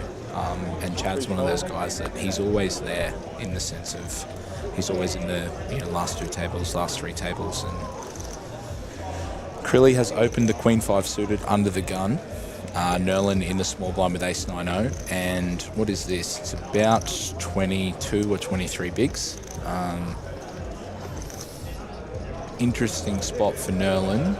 Crilly doesn't need an ace to open, so we may see a 3-bet. And of course, That is a time bank. For those who are unsure, that wasn't a call. That is a time bank. So this is a... We do have a shot clock in play. Really nice addition to this tournament, having a time bank later in the game. It keeps all the pressure on everyone because it adds another element of skill. We'll see if we will see Nolan take that down. So just some other players. I'm just looking at it. There's actually so many state of origin players in the live. We've got Matthew Wakeman, Crusher, Malcolm Trainer, Crusher, Adrian Sportelli, Crusher, Fabian, Crusher, Dylan Wayne, Crusher, Angel, Gillian, Angel. Angel. Say it well, me. Say it with me. Angel. Angel. I'm so sorry. An. I'll give you credit. No, I'm joking. He and I have had a chat about it before. He doesn't care. I just always wind him up and say it perfectly, or try to. We got Joe Sandeev. Joe, yeah, Dylan's brother. And Romain Morgan. We've also got some non-state of originers that would have definitely come close to making teams. So we've got Johan Lees, Zach Vigor. Let's have a look at a few more. Mark Seymour, Chad, Asana Mary. Haven't seen him around these streets for a little while. He's just... Shelley, you know what's funny? Like, we're talking about it in a positive sense, but from a perspective, that's a pretty tough field. The great thing is, guys, I'm about to enter, so there's 2.5k of value being added to the prize pool. I'm going to try and keep it away from Matt Wakeman, keep it away from Zach Viger, keep it away from all of those guys. Craig Blake, Josh Barabba. Stop it, You've Shelley, got stop it. Mick and Travo Grady. Yeah, all right. What else is on? Is there anything else still open for Armand Joe? Van Wyck. But I tell you what, getting in I might have amongst done these my back players, as a disservice charging this one at markup. I find getting in and amongst these players such a good way to learn. Yeah. We did just see Crilly 3-bet the Queen 8-0. Guys, I think coming back to what Shelley just said, ran through the Jake, you are 100% correct, bro. I might be on the plane home tomorrow. We got Gina. Gina. Yeah, exactly. It is a extremely cool snapshot of the Australian poker scene at the moment when you run through a list of 35 players and all of them, if they're not competitive, they're a crusher. So, we are doing really well as far as skill level on average. And I think that's a list of,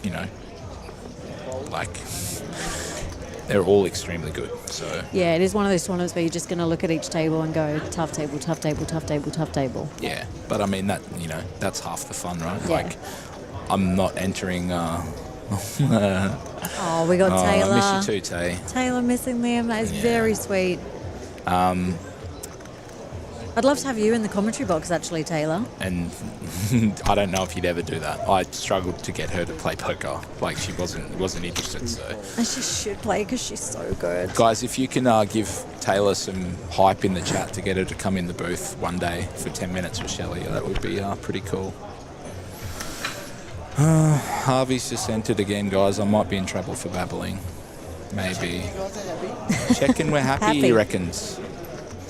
My mum checks on me sometimes too. So, nah. Good.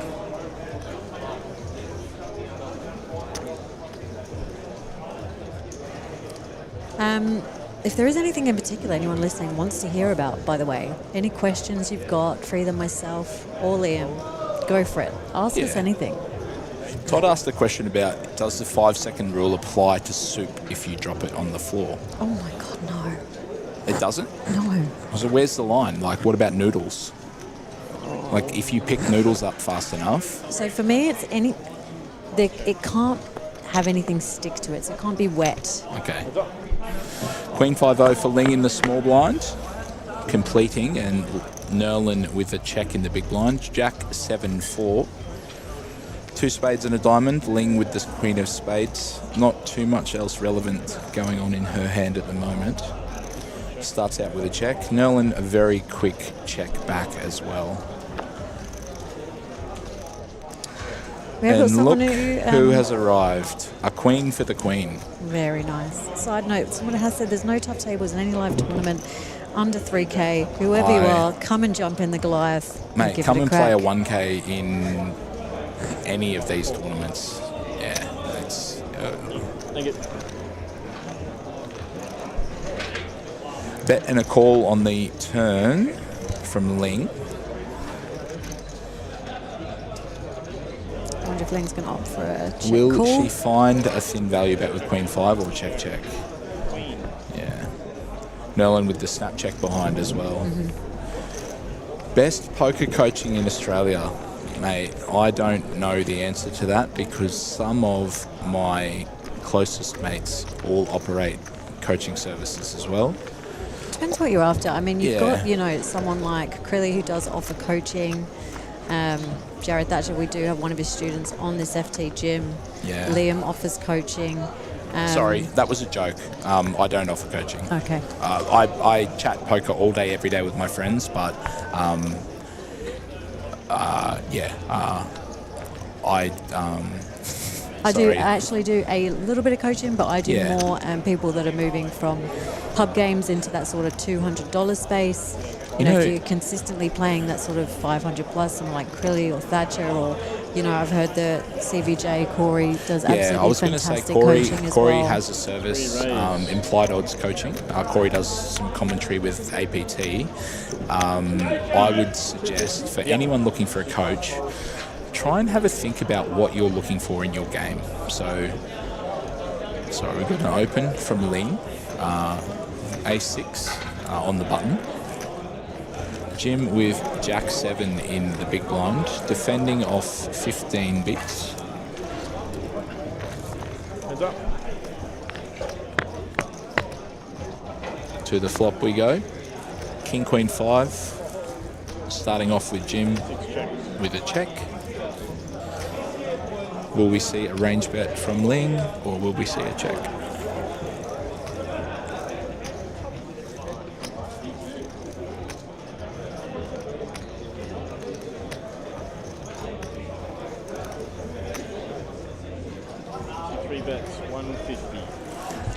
Jim checks the flop. Small bet from Ling on the flop in position, and Jim just lets it go. Just coming back quickly before the next hand, guys. If you're looking for a coach, it's really important that you understand what that coach is best at. So, like, for example, someone like Shelley or someone like Corey, they might have a really solid foundation to their game, which is going to help you take your steps in poker to the next level.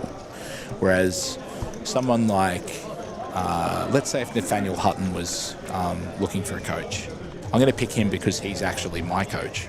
That he helps me out with my game. If Nathaniel was looking for a coach, he probably wouldn't go to Corey and say, "Hey, can you teach me about this?" Because Corey has developed a program in his coaching style that helps players go from, let's say level 1 or 2, to maybe a 4 or a 5 or a 6. So it just depends where you're at in your own poker journey. We've got Unlucky we for got Jim. an He's open going to run from into Ling it. and a jam from Jim with the ace jack. Yeah. It's one of those things, right? Ling has opened the ace king and Jim's found the hand of the small I will blind. say Jim is running good this week. He actually 3-bet jammed his ace 10 into my queens this week and smashed his ace. So let's see if he can do it again. Let's see if he can hit his Good jack. luck, Jim.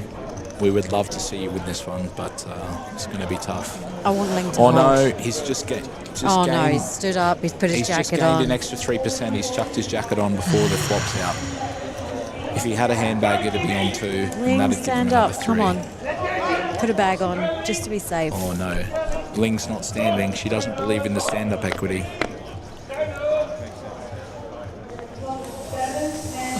All right. If both players turn a pair, the other one has a straight. We've swapped Jim needing outs. a king, Ling needing a jack. So the out's actually reverse in this situation. Turn is a 2. Jim needing the king and the king only. Unfortunately, we lose Jim in 4th. GG, Jim. GG for Jim. What a champion. What a legend. Honestly, one of the legends of the Sydney community. It's really hard, right? Like, we have so many good people in our poker community. So, you know, of the top 4, any of us deserve to win. Brandon, coming back to overseas tournaments, I don't care about it. You know. I think the best way to describe it is... So I did just want to share that Jim did cash for $12,300 Huge. in force. $12,300 from Day one. 1659. Day one, starting the tournament, he'd be stoked to hear he won 12 grand on day one, but right now he's probably burning a bit. But Brandon, I'll quickly jump in, talk about my experience overseas. Because of the number of poker players there are in other countries, so for example, the World Series of Poker or Poker Dream in, for example, Jeju, where I went in February, you think about how many people play AFL throughout the country of Australia, and there's only so many good AFL players, right? So Australia, we have some pretty good players in general. Because there's a lot more people in America, not everyone over there is going to be good. So that's why I think that, you know, it's just the number of people, the average is a bit different. A call from Crilly in the small blind with King 10-0, and Ling checks back the 9-6-0. Both of them have flopped a pair. It's now on Lachlan to lead the action with his top pair, Ling having bottom pair with the 6. Crilly starts out with a check.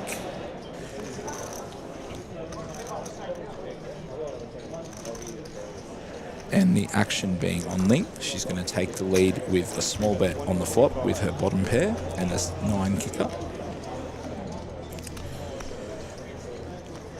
Crilly jumps in the driver's seat with top pair.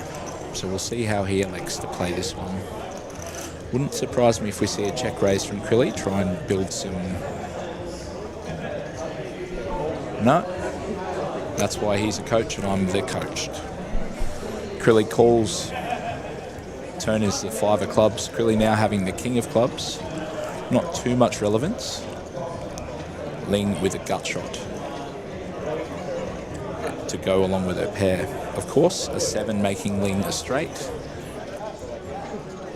Crilly turn is a check.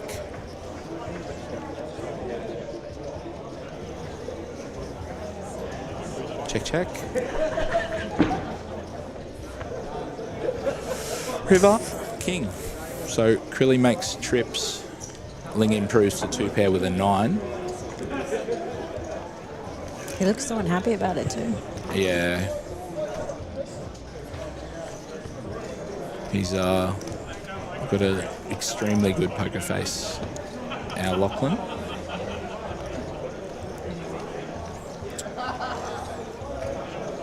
Stoic as. Stoic, yeah, for sure. Not giving anything away. And he's elected to go just over pots, are very polarised. Yeah. When we say polarised, we're talking about they've either got it or got nothing. So you've got to try and figure out what's going on, and it's quite tough. The only problem for Ling, right, is that she's got the 9 kicker. So the 9 kicker doesn't really have too much strength compared to... And she's actually, well, she's blocking some of the bluffs as well. Yeah. Is that a call or a raise? Oh, she's wow. raised. Wow, gangster. It's just unfortunate that she has Yeah, run into it, unfortunately but she's this run would into actually it, but work Crilly's a lot just of the going to time. call, right? Yeah. So, yeah. Yeah, look, I mean, you cannot fault Ling there for getting after it, as they say. Lachlan's not going to have a king all that often, so, you know, he's chosen to call pre-flop. He's checked the flop. Ling's bet, he's called, he's checked the turn. Ling's then checked behind, and then suddenly Lachlan's bet the river, right? So, like, would a king play it like this? Well, in this case, yes, but there's plenty of times where Lachlan's going to have some relevant cards that block some straights, or, you know, maybe he's just going to have a really good 8 himself, or... Ling also has a really good hand to turn into a bluff there, having the 9. Yeah, for sure. So the 9 is relevant, of course, when we talk about sort of having a blocker. The 9 is a crucial component to the straight. Of course, 7 for having a straight as well, but 9-7 also having a straight to go along with her pair. Sometimes we just get caught bluffing, and that was the case for Ling, but you cannot fault her for getting after it. Not at all. And I just want to rewind, actually, when we started, we did elect to choose who we thought were going to be our top 3. Both of us did pick Ling and Quilly to be in our top 3. It's not bad. Liam picked Malcolm alongside those two, and I picked Jim, who was just eliminated. So we're pretty close. Yeah, it's not bad. You know what's really tough, right? Like, I didn't pick Nolan, but he's absolutely got it in him to win this. He's a great player too. Like, you know, you put me on the spot and you made me pick 3 of my favourite kids, and it's hard.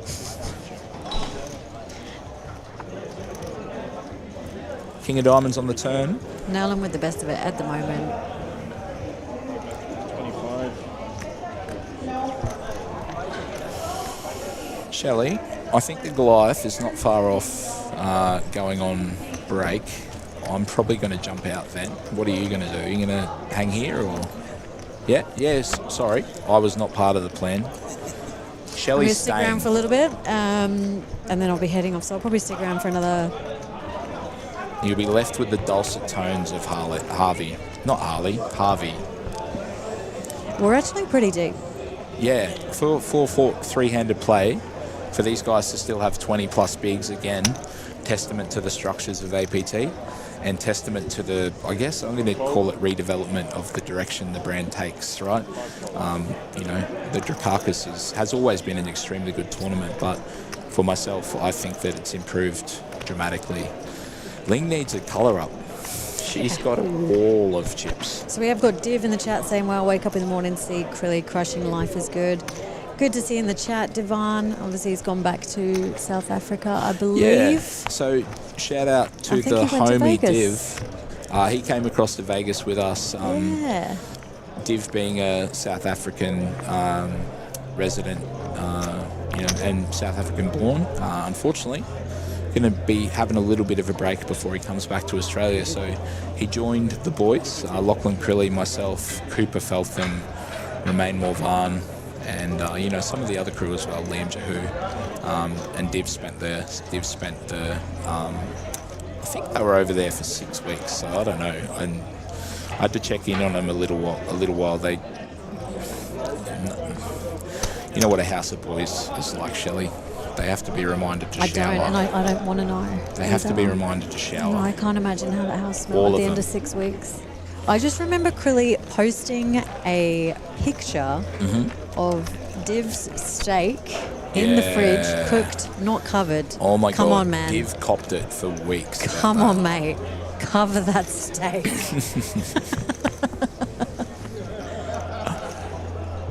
I lambasted Div after that. I'm a steak connoisseur, and one of my favourite things to do at home is to cook a really good steak. So yeah, nice. I was very upset with him to know that that's his technique. So we have had Liam Murray in the chat with us. He's been absolutely incredible. It's been a real pleasure having you in the chat. Thank you. Thanks, mate. Much appreciated. Always fun. I hope I wasn't... Best of luck in the Goliath. I'm going to be keeping an eye out, seeing how you go. Yeah. Look, the Crusher joins the Crushers. Go Crusher.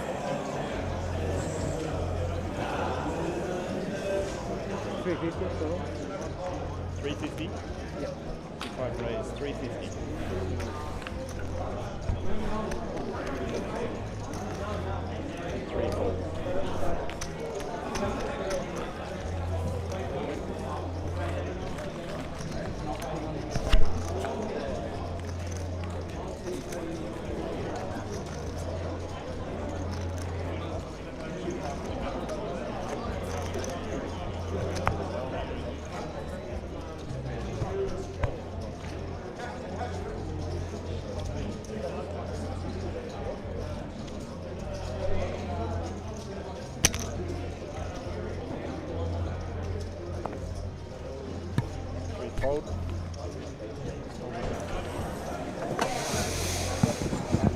What a pleasure that was.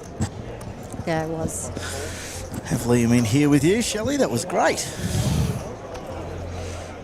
Yeah, he's absolutely phenomenal. Really good for breaking hands down. Really good for keeping the conversation going as well.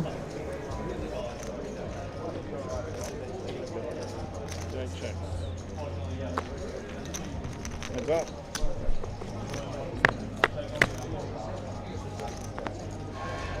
Check.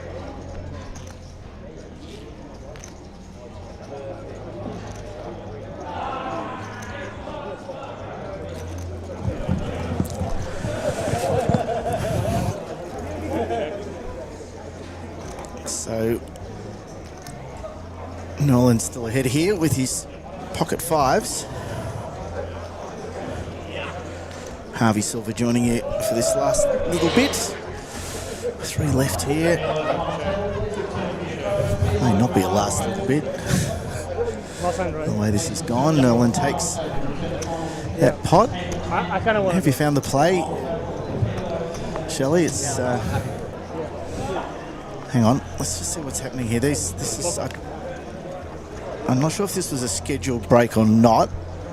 I didn't think there was a break coming up, but we've gone to a break. Well, it looks like they've decided to take a break here. All right, guys. So, Shell, you'll hang. I'd probably be a short break. Yep. 5-10 minutes. Don't go too far, anyone. There's still 3 left here in the Dracakis Player Championship. Yeah, in the meantime, feel free to keep roasting Devon in the chat for his steak left in the fridge. Love it. Love to see it, guys. We'll be back soon.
I was ahead.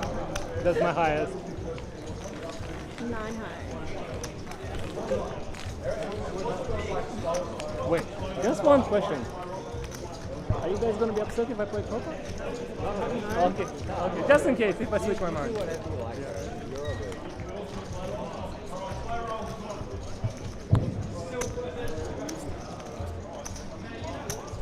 You're such good value.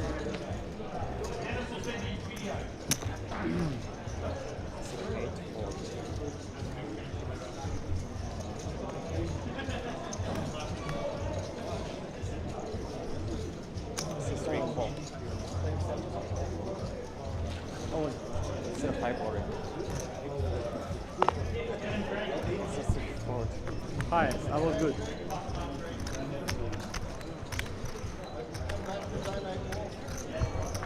Players and dealers keep the line of unless you have commenced to shuffle against hand your last. Finish up the hand you're in, you don't play another, and please vacate the poker tables and take a 15-minute break. Players in the line, players and dealers. So welcome back. Harvey Silver in the booth with you. We actually let Shelley go. She did a long stint. It's late, she's tired. And we come back with 3 left here in the Dracakis with the Bella Vista Hotel in Sydney.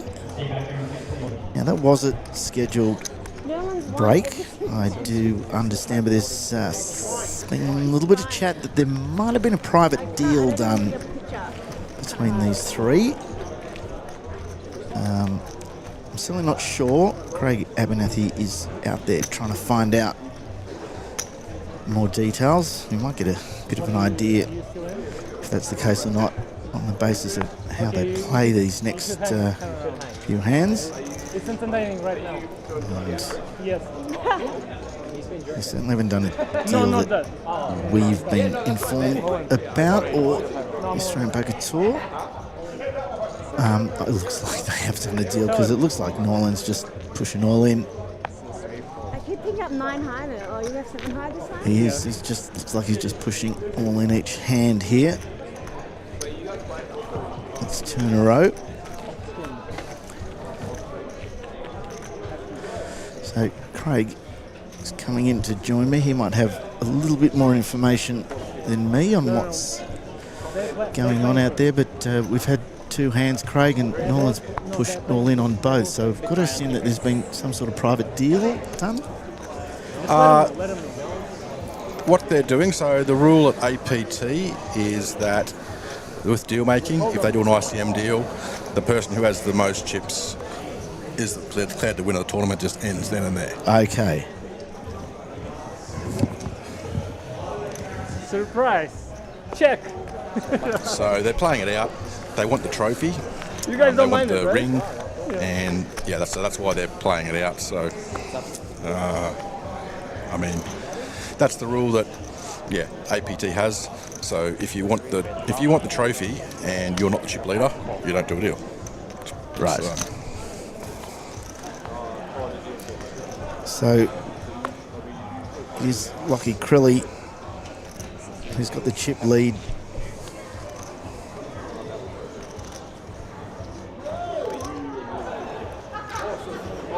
So yeah, it was just interesting. Nolan pushed all in first 2 hands there. Too high. I mean, that's not to say. He's still standing there That's laughing. not to say that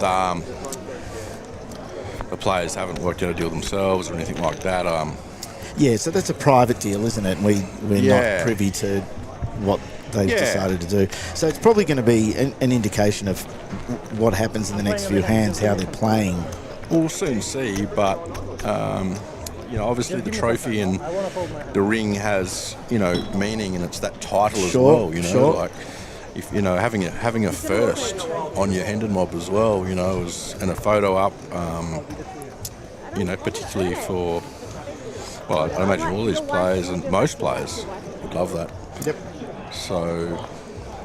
We disregard. It'd be a fantastic win for Ling, wouldn't it, if she's able to take this out as well? Yeah. You have to imagine that she's Going to be very keen. Is Ling the chat favourite? So then Nolan's just called an all in with Jack 6. So okay, it looks like that indicates that they've done a private deal. they've done, and it looks like Nolan's not even that keen. So It's super loud on the chain, by the way. Don't worry about it. What indicates there's some deal done? yeah, Buzz. but you can do a deal and it's still played out. So yeah. Anyway, this is where we're at. It's a great chance for Ling to double up, and she's going to have probably just about the same chip count as Lachlan if she does, and we're going to have a good heads up if that happens. That's a good start for Ling. Let's go. Just about flops him dead. And that is dead, so it's an elimination. Is that right? No, sorry. Ling, no, he had. Ling's now the chip leader. Yes, that's right. And Nolan's now the short stack. On, I mean, 18 big blinds is still not short by any means. Yeah, but it doesn't look like he wants to hang around, does it? So yeah, little disappointing, I suppose, from our perspective. You know, call a full-blooded contest, but you know. I mean, I guess that's a bit of a debate, not just in this tournament. This series, any series around the world, they had a similar thing over in the World Series recently, where an operator, the WSOP, doesn't facilitate deals at all. But there was $1 million bonus, wasn't there, if one of the players won, and it looked like that there was some chip dumping going on to allow that player to win. Yeah, so that was, that's not what we're witnessing here. Absolutely not. They are playing for that ring. And it looked like whoever wasn't the chip leader, one of those two, really wanted that ring or trophy, and that's why they said no to the ICM deal. Okay. Yeah.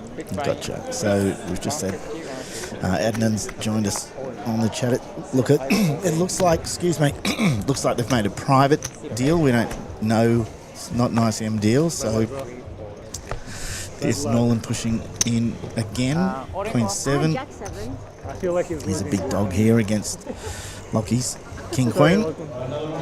Dracakis, Queen 7, all in. Against Queen King. Queen 7 at risk. Queen 7 Nolan, yeah? Yep. Nolan at risk with Queen 7. Safe flop for Lachlan. King still ahead. 6 on the turn. It's to fade a 7. Yeah, He does. So we've got to heads up really quickly here. So again, we say can only assume they've made a private deal. And looks pretty happy to finish third and gives Ling a hug. And my feeling here, Craig, is that these two will fight hard now. Is that what you're feeling? They've done some sort of a deal, and these guys are that's now a possibility. Really playing for That's a possibility. So, yeah, I mean, I know Lachlan takes his poker very seriously. Yeah. He's got a collection of trophies. Ling, I'd imagine, the same. Not to say Nolan didn't. Nolan's played very well. GG's to Nolan. Yeah, played incredibly well. Yeah. It's been a great final table, and as we said at the start, a lot of great players, and it's come down to Ling and Lockie, both very popular in the chat. A lot of support for both of them. Good to see. I think we're going to have another little break here because they've got to get themselves set for heads up, Craig. So just repeating here, we don't know for sure, but it looks like there was a private deal done between the three of them.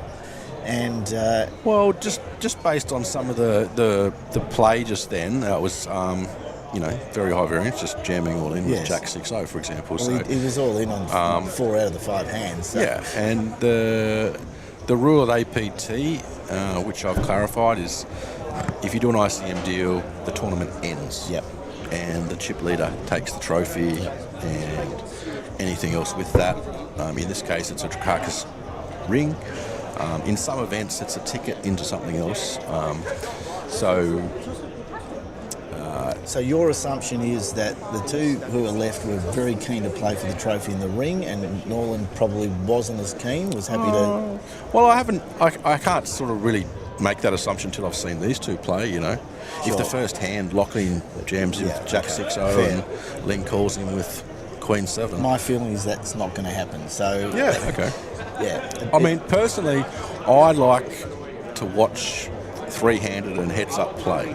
So, for example, when I was heads-up with Nathaniel Hutton in the main, we both wanted that trophy. Didn't you? We both wanted our face on that banner. Didn't you both? And we played it. It didn't actually go for that long. I think we were about 6 or 7 hands before we both got a big hand, and it just went in. But it was yes. And I think that's the best thing for poker. But of course, you know, it's players' money. No, it's and different things happen, and particularly Lachlan's obviously a full-time professional. Ling isn't, but she's, you know, one of the best players, female players, particularly in Sydney. No stranger to heads-up play in final tables, and as I said, these two are probably got the most support in the chat for the final table, I'd imagine. Yeah.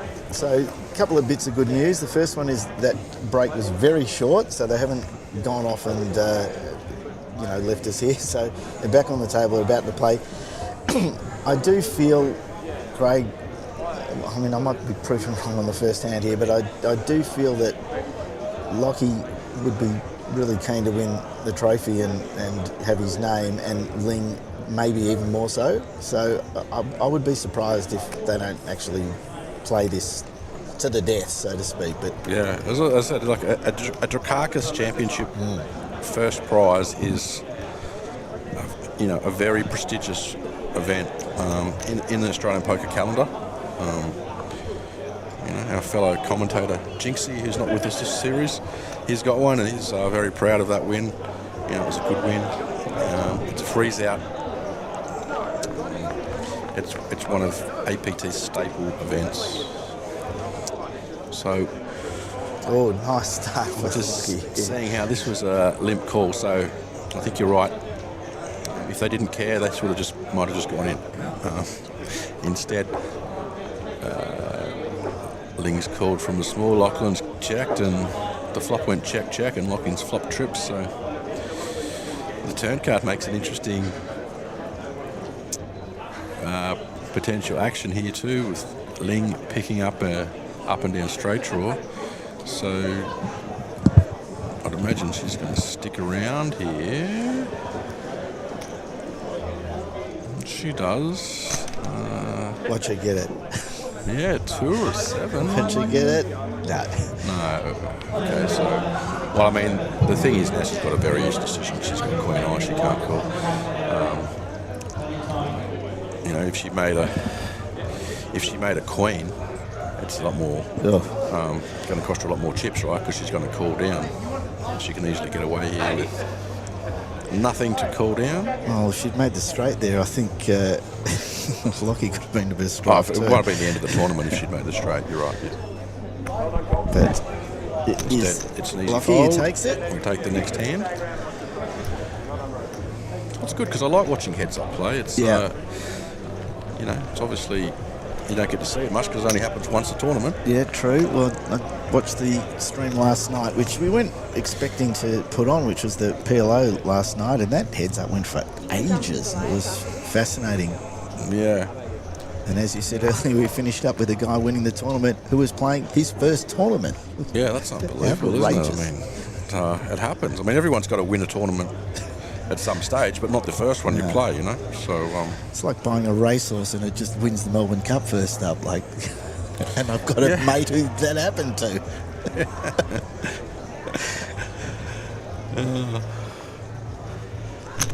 Kissed on the proverbial ears, he doesn't understand. All right, here go to the flop here, and the queen comes out for Ling. No raise pre, just call from the small and check the big blind with Queen 4. She's made top pair, as we can see. Lachlan hasn't made anything, so he's going to need to, if he wants to win this pot, he's going to have to start throwing some chips in. Ling's going to obviously call this street. She's check. Check call.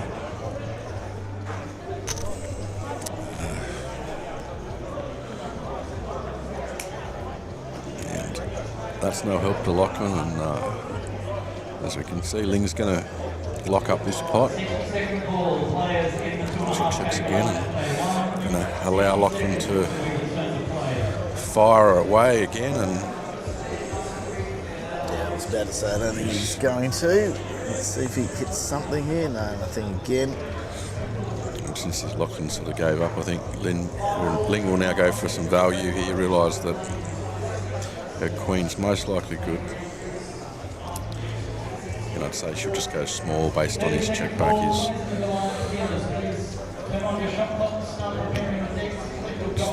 Thin value, won't get it. And, all right, Craig, I think it's pretty clear that they're playing this, so this is good. I'm happy, and I bet you are too. I think, you know, I've been really impressed with Ling. She's just played this final table so well. Lucky we don't have to exalt his virtues. We know how good a player he is, and we're just seeing on so many final tables at this final table. So they're both very well loved in the poker community too. I know, you know, like most players, but I know particularly you see Lachlan in the room, say good day. You know, he'll come up to you and say good day, and same as Ling. Just very well known among the poker community, obviously through their success. And look, you know, if you listen to the stream, Lockie's been in here with me often and with Jinxie very often, so he loves to come in and talk poker as well as play it. So we really enjoyed. He's told me on the floor today I'm a lot of these come players in at some stage. A lot of players are very generous with their time and coming in and volunteering their strategy and insights into the game, and just having a bit of fun too. And so we go to a flop here. Just another limp pot, which obviously they're playing this one out.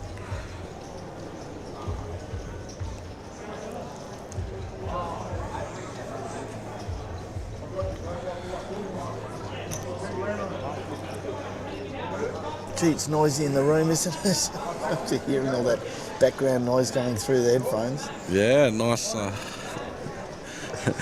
nice full room with that big high ceilings. Echoes a bit too, you know. Echoes around everywhere. I think tomorrow we might have a look at what we can do there. Short of, I think, having all the players mic'd individually, I don't know what we can do, but we might have a look at the audio and see if we can try and get a bit more of the table chat without all the background noise.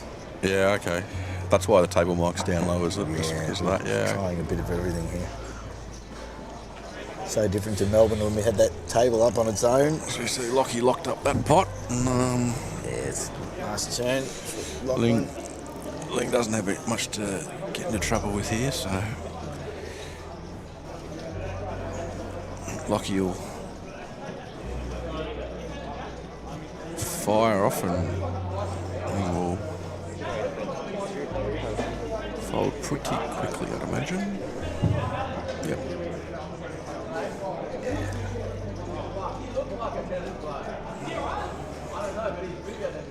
Sometimes you might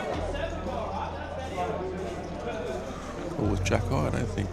If Ling's card's right. She's just going to fold. You can see Angel in the background there, and that shot. Quite a few of the players. Angel, of course, the partner and professional from Mexico. Angel Gulen. That's how I pronounce it. He said, I don't care. I asked him. Yeah, he's... I don't care. Gulen. We mentioned him earlier in... played the State of Origin last year for the international team, and he's back again in the adopted Aussies. He's the captain. Yes. And he's picked a pretty strong team as well. I'm not sure.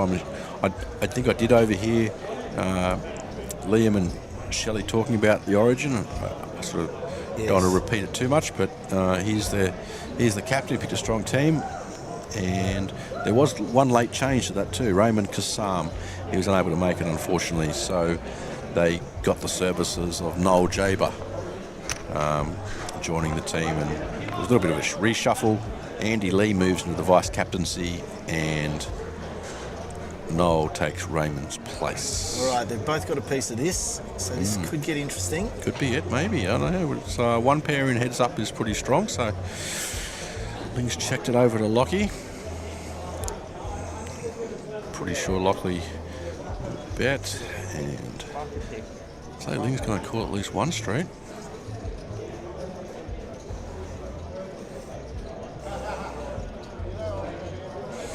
And if any of these players makes a second pair or trips things, could get a little bit interesting. 450. Especially if Ling hits a 9.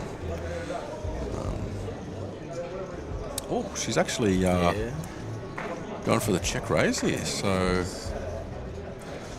Lockie's like, okay. What are you saying you got? What are you saying you've got? This is pretty standard. Ling's been playing like this. She does this, and this is why she's so good too. I mean,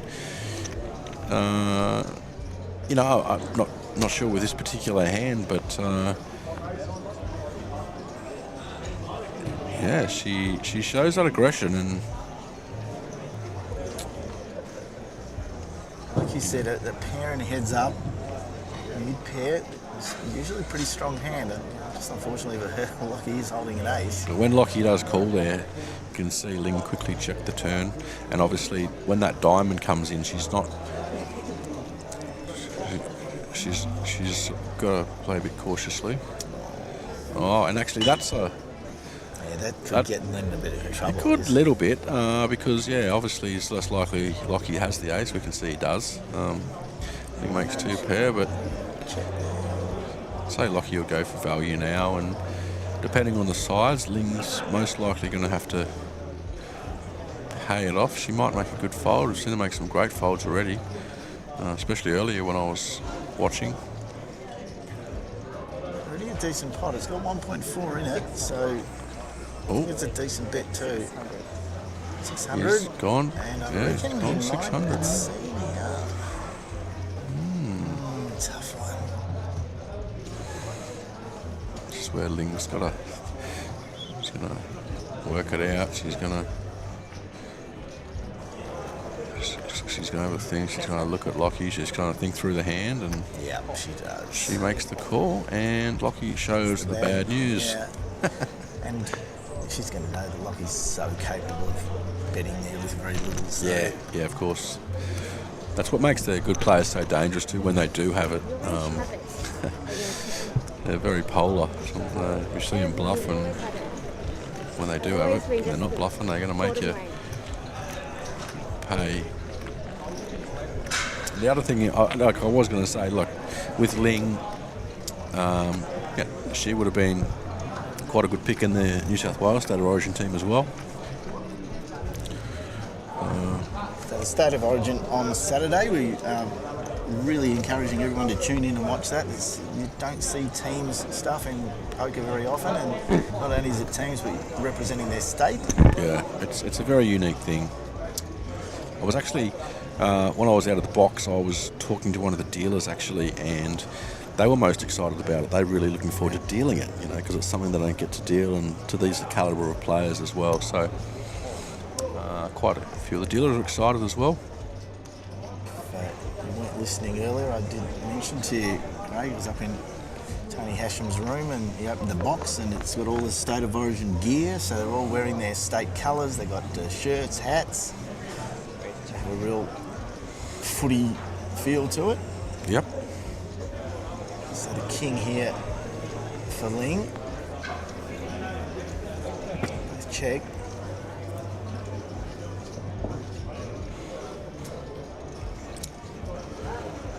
So Lockie can't win unless he takes this off Ling. Just such a reader, Lockie, of players. Quite incredible. It was almost like he knew that he was stuffed there. He just gave it up. He's and then the next hand he'll bluff it because he just gets a different feel altogether. He's got twice as many chips. A really good position here. You see Lockie's hair's grown back. He, I'm sure if you remember, he shaved his head earlier this year with the world's greatest shave, and was it earlier this year or late last year? I'm pretty sure it was earlier this year. He raised quite a bit of money, over $10,000, because last time, certainly I commentated and he was on stream, he had a long, beautiful long ponytail. Not a ponytail, sorry, just long hair, and sometimes he tied it up in a ponytail, a man bun, and he's... Mullet, would you say? Go as far as that? No, I don't think he ever had a mullet. He was quite nicely kept hair when he had it. All right, well, this might get spicy yeah, these are two good hands, heads up. We've got Lynn. It looks like she said something to the dealer. It may have started with... It wasn't all in. Wasn't all in. It was 900k. Can't see Lockie going anywhere here. No, I think he just got a peel, and he does. And I reckon if we see a 10, this might be finished. So. Yeah, for sure. And what about a 7, 8, 9 flop or something like that? Right, okay.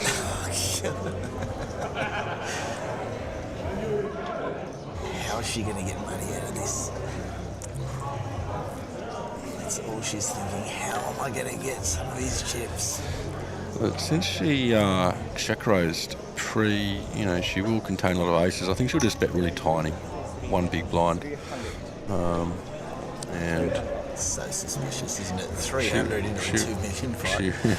She bet too big. So maybe one might have even been more suspicious, but yeah, she knows what she's doing here. She wants to bet, but she doesn't want him to go anywhere, so she's got another 300 coming her way at this stage. Lachlan a heart will be can interesting get too. a heart, there it is. Okay. That picks up a lot more equity. He was down to 4% before that rolled off, and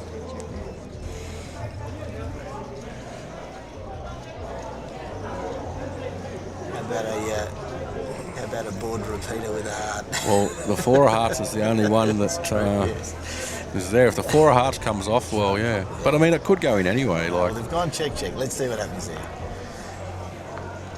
There's no heart. 8 on the end, and Lockie's going to get the escape route if Ling bets pretty much any size here. 10 high is not a calling down hand, but she's got to surely do plenty here. What do you reckon here, Craig? Come on. No, if she bet really small, like a block bet, Lockie, might come over the top. Like the induce. I don't think it's small. No, he's thrown it straight out. Was it a mill? It might have been a mill. Yeah, no. She's done well there. She's got a big pot, and Lockie's made a good fold and an easy fold. 10 high. 900. The heart would have been so interesting there. But Ling's got a pretty handy. Lockie's got a pretty handy chip lead. Just whittled it away there. The chip lead sort of chops and changes heads up. Just need one caller, which we're bound to get at some stage. Yeah, eventually those hands just collide. Greg, there's quite a few things going on that floor, isn't there? The Goliath started a few hours ago. Yeah. There's a 4-seat guaranteed main event satellite. Right. There's, I believe the PLO will still be running. That started earlier. But yeah, the Goliath is what we're going to have our attention on tomorrow. Ling's got a pair here, so very big hand heads up. And Lachlan doesn't want to wake up with 5s or 6s. Oh, can you believe this? He does want to wake up with queens here, though. He certainly does. This could be all over right here, mate. This is pair on pair heads up. We were just talking about it. You heard about the cooler. Yeah. No, there's no way in the world this doesn't become a big pot. 4 was the bet. And just like his image here too, like he's 3-betting, not just queens, right? Yeah, and she can't just call that with 7s. He's 3-betting ace. Like it's got to be all in, and it is. All in call. Here we go. And it could be done here. Lachlan Crilly well in front with the queens. Yep. Well, he's a 4-1 favourite here. He's got to fade 2 7s for that Dracakis trophy, title, ring. and another victory to add to his collection.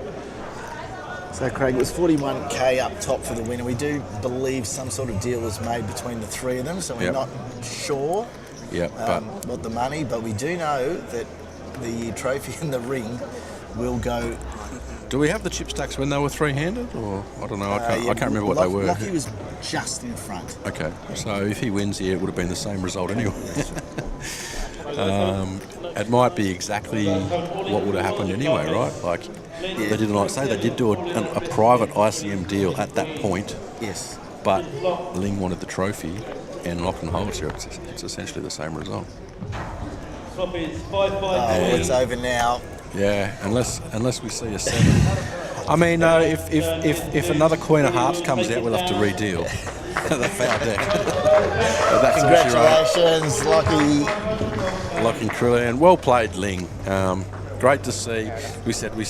We had two of the great ladies of Australian poker on this final table. It was great to see them, and also fantastic to see Lachlan Crilly as well. And congratulations to him. He was a lot of people's pick. When they sat down, he had a sort of mid-stack chip count, and he's played terrifically well. I can't be more impressed with him. Every time I see him play, he's just a terrific player, and now he takes out the Dracakis, and if he came down with carry on, he's going to have to get the chip baggage on the way back with that heavy APT trophy and the Dracakis ring.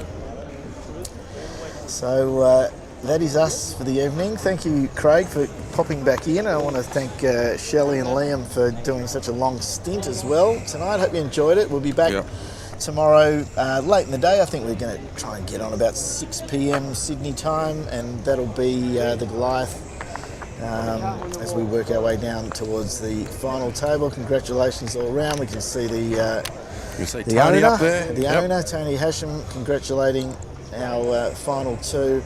Thanks for joining us on the stream, and we'll look forward to seeing you tomorrow. On behalf of Craig Abernethy, I'm Harvey Silver, and good night.